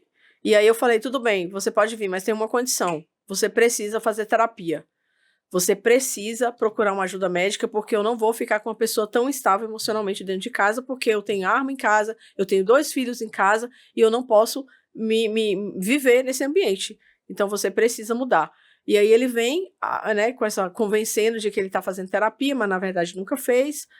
E já vem ele mentia que falava fazer terapia? Mentia. Ele falava que era online, né? E ele é adulto, eu não vou ficar... Né, não, eu também. Você tava nem aí pra ele mais também, né, Amanda? Você não tava nem aí pra ele mais. E aí ele veio tomando lítio, né? Aí ele pegava o lítio, dizia que tomava, deixava fazer lítio, pra quem não sabe, é um remédio pra depressão. Isso. E aí ele deixava isso lá na cozinha, que era pra eu ver que ele tava tomando, mas obviamente ele nunca tomou aquela medicação. E ele vem já em março decidido a fazer o que ele fez em dezembro em 10 de julho de 2023, porque ele planejou isso desde sempre. Então, ele volta já destinado a matar as crianças. E quando ele volta, como que acontece o fato em si? Desculpa fazer você reviver, mas é preciso falar sobre isso. Quando ele volta, ele já volta com esse discurso de para de deixar a tua arma na delegacia, para de deixar a sua arma desmontada, porque se um bandido entrar na casa... Mas não passou pela tua cabeça, momento algum que ele podia fazer alguma coisa? Nada passou pela minha cabeça, Marcelo, porque eu estava emocionalmente abalada, eu não pensava mais, eu não raciocinava mais. E aí a minha arma ficava desmontada e ele falava o tempo inteiro, para de sair, para de desmontar sua arma, deixa sua arma aqui. E aí mais cautela eu tinha, porque ele falava muito da arma. Sim. Então mais cautela Mas eu tinha. Mas você tinha medo, Rodel, talvez ele faça com ele mesmo. Não, comigo. Eu sempre imaginei que ele tiraria a minha vida. Mas jamais imaginaria que ele poderia fazer o que ele fez com os meninos. E aí, em 10 de julho de 2023, ele me mandou uma mensagem de manhã. Parabéns, seu futuro será de tristeza e solidão. Parabéns não, porque esse parabéns é do outro. Seu futuro será de tristeza e solidão. Eu vou para o trabalho, ele me pergunta, essa foi a última cartada dele. Porque ele fez eu entender que terça-feira ele viajaria para Minas, como a gente tinha combinado. Que deu julho, ele voltaria para Minas, eu iria seguir minha vida no Pará. Então, ele me fez entender que na terça ele iria para Minas. Na segunda de manhã, ele me manda essa mensagem e me pergunta na hora do almoço se eu tinha lido. Eu já tinha lido, mas eu disse que não. Aí, essa é a última cartada, porque ele fala, quando você lê, me responda. Porque ele queria que eu desse uma resposta de, por favor, não vá para Minas, vamos tentar mais uma vez, vamos dar mais uma chance. Porque ele me falou nesse meio tempo, que ele falou, eu quero ser o seu marido, eu quero ter essa família de novo. Isso é outra coisa que as pessoas ouvem e tem que ligar o alerta. Você é a única pessoa que pode me salvar, sem você minha vida não faz sentido, sem essa família eu não vou fazer nada da minha vida, que não sei o quê. Então ele usava muito isso. E eu respondo ok, quando eu chego na delegacia, porque a resposta que ele queria eu não poderia dar. E aí, 4 horas da tarde, ele me liga e me diz, parabéns, você conseguiu o que você queria, eu matei os seus 2 filhos. Eu vou para casa, não como delegada, mas como mãe, tanto que eu saí sozinha, a única pessoa... Quando você acreditou que ele tinha feito isso, como que passou pela tua cabeça? Não. Você achou que é mais uma chantagem mais dele? uma chantagem. Talvez até para te matar. Para me matar. Eu interpretaria isso. Eu falei, vai chegar e vai me dar um tiro. E aí eu fui como mãe, tanto que eu nem fui de coldre. E ele poderia me matar na hora, porque a minha porta é de correr, eu abri assim de peito aberto, ele poderia estar lá para me receber com um tiro no peito. Você vai sozinha? Eu vou só com a minha escrivã, porque era ela que estava na sala comigo. Então ela só foi porque ela ouviu. E foi. E aí quando eu chego, eu dou de cara com o meu carregador, aí nessa hora a alma literalmente saiu do corpo, porque eu falei, parece que não é mais uma chantagem emocional. E aí eu entro logo no quarto, aí tá, tudo bem. Me fala uma coisa. As pessoas já sabem o que aconteceu, então a gente, em relação a isso, qual que foi sua reação posterior a esse fato assim? Como você reagiu depois de ver que aquilo era uma realidade? Primeiro que essa ficha não cai. Eu passei meses acreditando que a qualquer hora a porta ia abrir. Marcelo e a Letícia iam aparecer. Porque não tem como, os primeiros meses, assim, não tem como você imaginar que uma coisa daquela aconteceu. É inconcebível. Inconcebível. E aí eu já deixo... Eu tenho conversado com a Sara, de vez em quando, pelo WhatsApp, e ela tá justamente nessa fase de tentar... Sara é a mãe de Tubiara, né? De Tubiara. E ela tá justamente nessa fase agora, de que a gente não entende. A gente quer justificar o injustificável. E não tem como, Marcelo. O caso da Sara é parecido com o seu? É igual, né? É igual. E ela foi muito julgada nesse ponto, né? Nesse sentido, de muitos boatos, de muitas histórias em relação a isso. Porque no caso dela, houve uma traição e que foi muito bem explicada por você naquela conversa que a gente teve, da carência dela, né? Que aquelas imagens...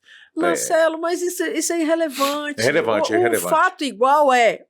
Um pai tira a vida dos próprios filhos com o único objetivo de trazer dor e sofrimento para uma mulher que vai se sentir culpada por ter perdido a família que ele mesmo destruiu. Porque quem perdeu a família dele não fui eu. Não foram os meus filhos, foi ele que se destruiu, foi ele que perdeu. A mesma coisa aconteceu com a Sara. Não foi a Sara que perdeu a família dela, foi o marido que não conseguiu manter uma família, porque ele a traía antes. Ele a desrespeitava. Ah, ele atraía antes? Ele atraía antes. Engraçado porque a relação do machismo, e a gente é criado dentro dessa relação machista, isso não é uma pauta de esquerda, de direita. Tá tudo bem, é normal. É impressionante porque quando eu divulguei aquelas imagens da traição dela, que foi o grande boom, né, e eu retiro depois, isso rapidamente, porque eu acho como um jornalista naquela época, e depois eu entendi que eu não era mais um jornalista, eu era um influenciador. Então eu estava influenciando ali. E aí eu recebo aquelas imagens da família dele, e publica aquelas imagens, e ali automaticamente eu ganhei inúmeros seguidores homens. As mulheres ficaram contra mim, os homens ficaram a favor. Nada justifica. Nada justifica. O problema de um casal é um problema de casal. Filho não tem nada a ver com isso. E estamos falando de coisas que a gente nem sabe. Traição. E até onde eu sei, o casamento já tinha acabado. Da mesma forma que o meu casamento tinha acabado e ele estava dentro da minha casa. Para qualquer pessoa que visse de fora, ele era o meu marido. E no seu relacionamento soltaram versões também? Teve isso de soltar versões? Teve isso? Teve, com certeza. Teve, com certeza, porque era uma cidade pequena, né? E acho que um sábado eu estive numa festa, né? Então teve muita... Mas eu não acompanhei, graças a Deus. 13 anos. 12 anos. 12 anos e ela tinha 9. 9. Tinha 9 anos. Me fala uma coisa. Qual que foi a virada? O que fez você chegar nessa Amanda que eu tô vendo na minha frente hoje? Essa Amanda aqui nasceu em agosto. Agosto do ano? Agosto de 2023, quando eu fico sozinha em casa pela primeira vez, porque eu fiquei monitorada por 35 dias. Certo. Com a rede de apoio que abri mão da própria vida para estar comigo, porque eu estava sozinha, literalmente eu não tinha mais família. A minha família toda é de Minas, então eu estava sozinha no estado do Pará, e só tinha um ano que eu estava no Pará. E eu fiquei monitorada ali por 35 dias. Quando eu mudo de apartamento, eu vou para o meu apartamento, que é o apartamento que eu moro hoje, eu tive um encontro com Deus. E nesse momento, eu fui tomada de uma serenidade e de uma paz de espírito que é o que me mantém aqui. O que você sentiu? Serenidade e paz de espírito, que a gente não consegue expressar em palavras. Você sentiu que eles estão em paz? Senti que eles estão em paz. Eu pude sentir literalmente o Marcelo e a Letícia também em agosto. Esse encontro com Deus, e assim, para mim foi muito forte, porque eu vivi 20 anos desconectada de Deus, porque a minha mãe me afastou de Deus. A minha mãe ela era muito fanática, e eu comecei a ver incongruências. Eu falei, Deus não existe, porque se ele existisse, ele não permitiria isso. Sim, é um problema do fanatismo. Só que eu ouvi literalmente Deus falar comigo, e ele trouxe para mim muita paz. No que ele te disse? O que você sentiu assim que... Marcelo, o meu encontro com Deus foi... Eu moro no 7º andar. É um apartamento que em agosto venta, realmente. E aí eu fechava todas as portas e janelas, que é para eu dormir bem, porque senão o vento fica batendo nas portas, né? E eu fiz isso. Fechei tudo e fui dormir. Só que a porta do meu quarto começou a bater muito forte. Sem vento nenhum. Sem vento nenhum.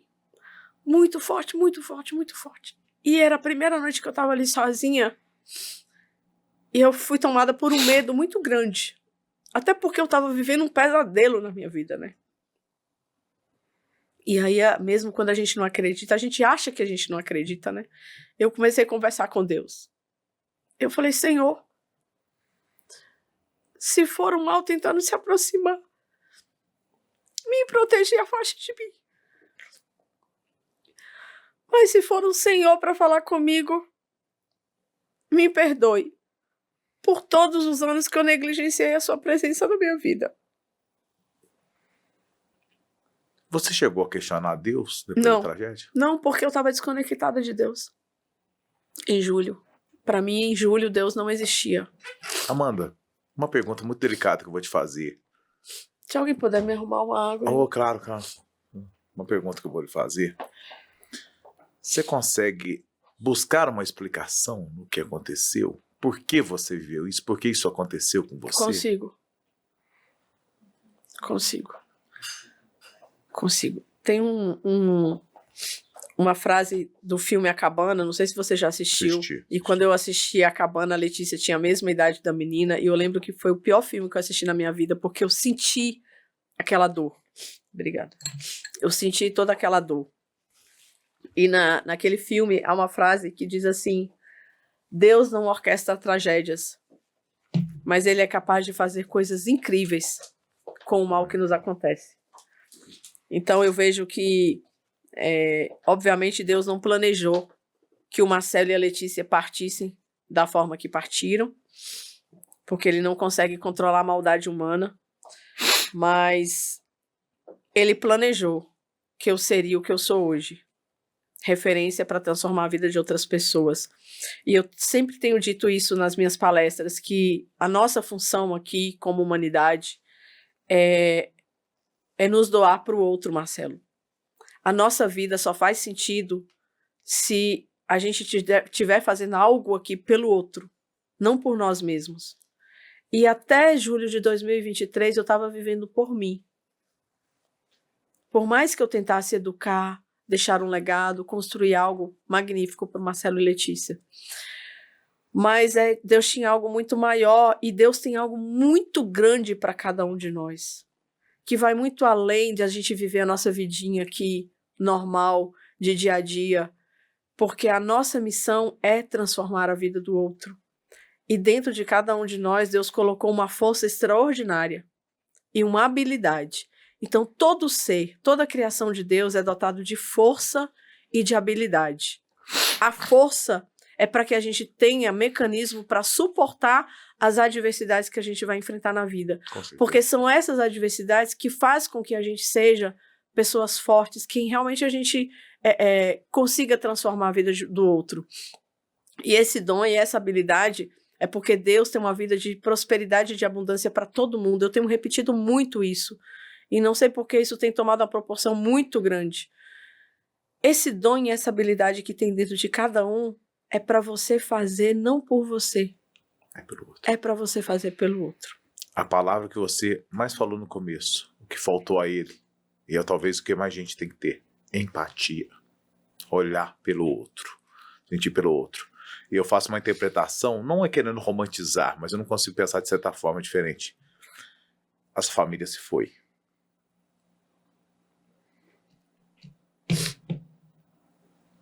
Deus só levou para ele aquilo que era dele. Eu sou muito grata a Deus. Mas te trouxe muitas outras famílias.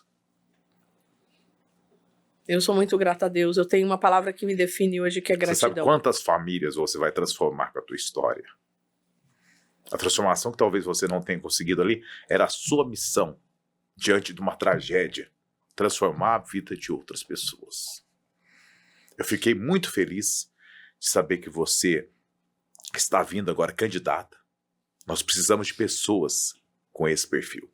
Você é pré-candidata, né, a deputada, e eu gostaria que você falasse isso, porque o trabalho que você quer fazer é genuíno e real para ajudar outras pessoas. Eu digo que nunca me imaginei na política, só que hoje eu vejo que a política é o canal que a gente tem hoje, legítimo, para que a gente faça diferença na vida das pessoas. E nada melhor do que isso, do que o legislativo em Brasília, para a gente criar mecanismos de legislação, política pública que venha realmente trazer segurança para mulheres, para a população em geral, né? Porque, querendo ou não, além de ser vítima da violência doméstica, eu sou delegada de polícia, então a gente precisa de um ambiente mais seguro para viver e precisamos parar de morrer. E nada mais do que alguém com propriedade. Nós, mulheres, somos maioria no Brasil, mas somos minoria nos órgãos de gestão, somos minoria em Brasília, no Congresso Nacional, no Poder Judiciário. Tá desequilibrado, nós somos minoria em toda a estrutura de poder que define a nossa vida. Então a gente precisa ocupar esses cargos. Então o meu objetivo é realmente estar lá para falar com propriedade e fazer com propriedade. Porque não adianta colocar um homem para falar sobre política pública para mulher, para criar leis. A gente viu aí a lei da violência vicária, do vicaricídio, positiva, muito positiva, porque trouxe para o artigo 7º o conceito de violência, e agora toda mulher vai poder imaginar que aquele homem pode ser que tenha a possibilidade de um dia tirar a vida de um ente querido só para trazer dor e sofrimento a ela. E nós temos que analisar dois cenários aí que é importante, porque a mulher ela precisa de mecanismos de amparo, para mim, para sair de um relacionamento que para mim é o mais difícil da mulher, porque ela identificar um relacionamento abusivo, eu não acho que seja difícil. O que mais prende a mulher é porque ela não tem para onde recorrer. Ela não tem para onde ir, ela não tem... Esse, para mim, é o grande problema. A rede de apoio é muito importante. E, por outro lado, eu também acho que tem que haver uma investigação muito forte sobre cada caso. Também a gente sabe que há muitos homens que não são corretos, mas tem homens que são corretos que também podem ser vítimas de mulheres também, nesse sentido. Esses dois lados é a maior preocupação que eu tenho, porque hoje uma maior reclamação que eu escuto dos homens é a questão de que a palavra da mulher está acima de tudo. Nesse ponto está acima de tudo. Isso tem que ser muito bem visto, muito bem cuidado, porque, gente, do mesmo jeito que existem homens psicopatas, existem mulheres também nesse sentido, né? Com certeza. Mas esse é um trabalho que a gente tem que fazer com muita clareza nesse ponto. Não se tem que colocar numa figura machista, tal. Não, a gente entende que a lei da Maria da Penha é importante, importantíssima para isso, porque eu falo que é a lei da covardia. Ela é da covardia. Um homem e uma mulher, quando estão juntos numa disputa, o homem é muito superior a isso. E isso tem que ser equilibrado de alguma forma, nem que seja por meio de punição. Sim. Então, acho que esse trabalho que você faz, principalmente, é a minha grande preocupação. Você assiste isso de perto. É que as mulheres que estão dentro de relacionamento abusivo, e é assim, porque eu trabalhei 6 anos de jornalismo policial, e eu cansei de ver feminicídio. O pessoal fala, mas não, eu praticamente não vi mulher matar homem. Vi mulher ter crise, jogar as coisas, machucar homem e tal, mas matar praticamente eu não vi. Foi 1 ou 2 casos em 6 anos. E quase toda semana nós tínhamos um caso de feminicídio. Com relação a isso que você está pontuando, eu queria fazer algumas observações. Primeiro que é importante que a mulher tenha consciência da lei, para que ela não use, por exemplo, dos benefícios da lei para causar, para inverter os valores da lei, porque ela está prejudicando. Primeiro, é o que a gente fala, de novo, empatia.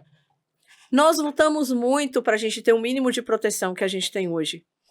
E quando vem uma mulher e usa da artimanha da lei para causar um benefício próprio, né, para prejudicar o homem ali, porque o cara não paga pensão, porque o cara traiu, porque o cara deixou para estar com outra pessoa. Ou porque ela é louca mesmo. Ou porque ela é louca, ela é narcisista, porque ela tem também mulher narcisista psicopata.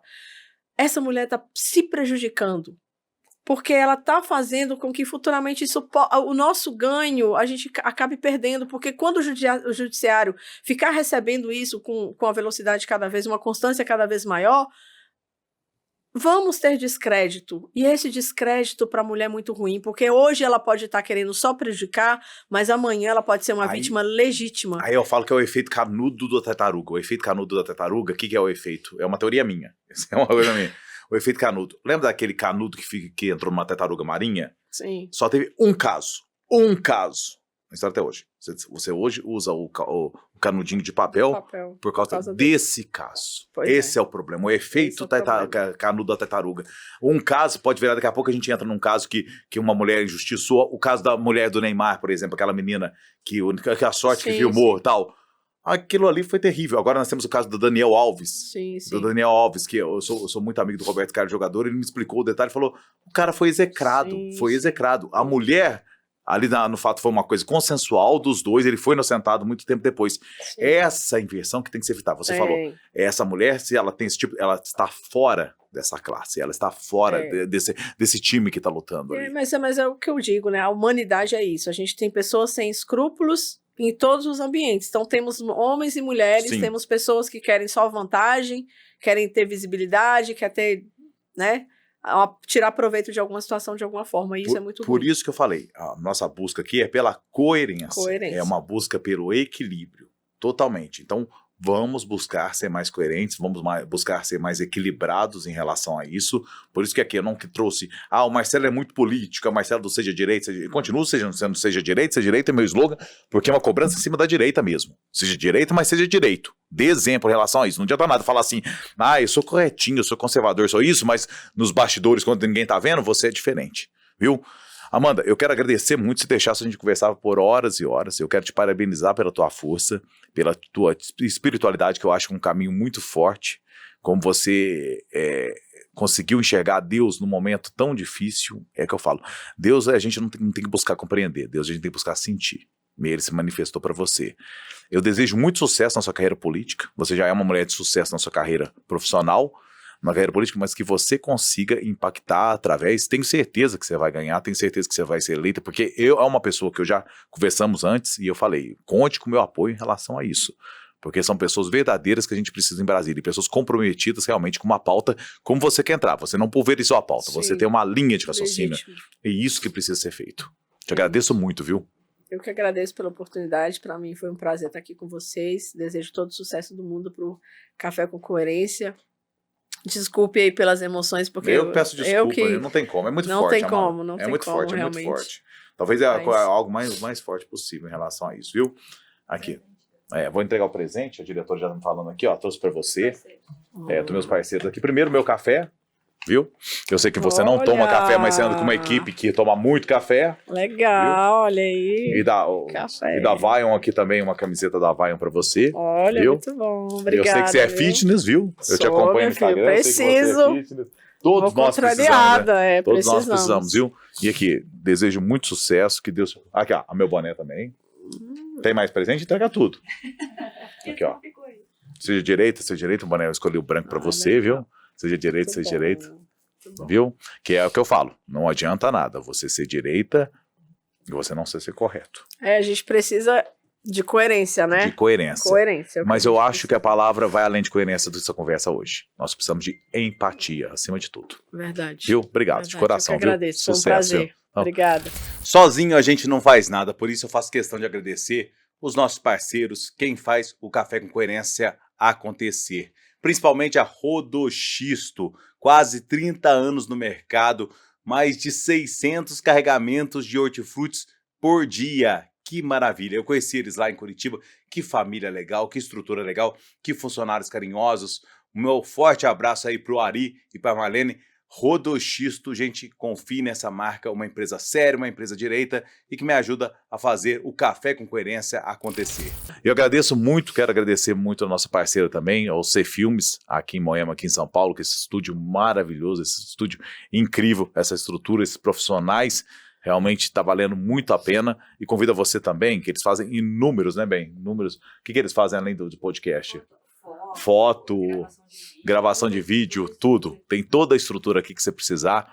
São Paulo já é um lugar que tem ótimos estúdios, mas aqui realmente, eu que vou em vários podcasts, fiquei realmente surpreso, surpreendido e fiz questão de ter eles aqui para ser a casa do Café com Coerência, tá bom? Muito obrigado, agradeço, mas não deixe de curtir, não deixe de compartilhar, não deixe de comentar, viu? Meu muito obrigado de coração e lembre-se, nesses momentos complicados, vamos buscar o equilíbrio, vamos buscar a coerência e, principalmente, como o lema de hoje, a empatia. Até o próximo.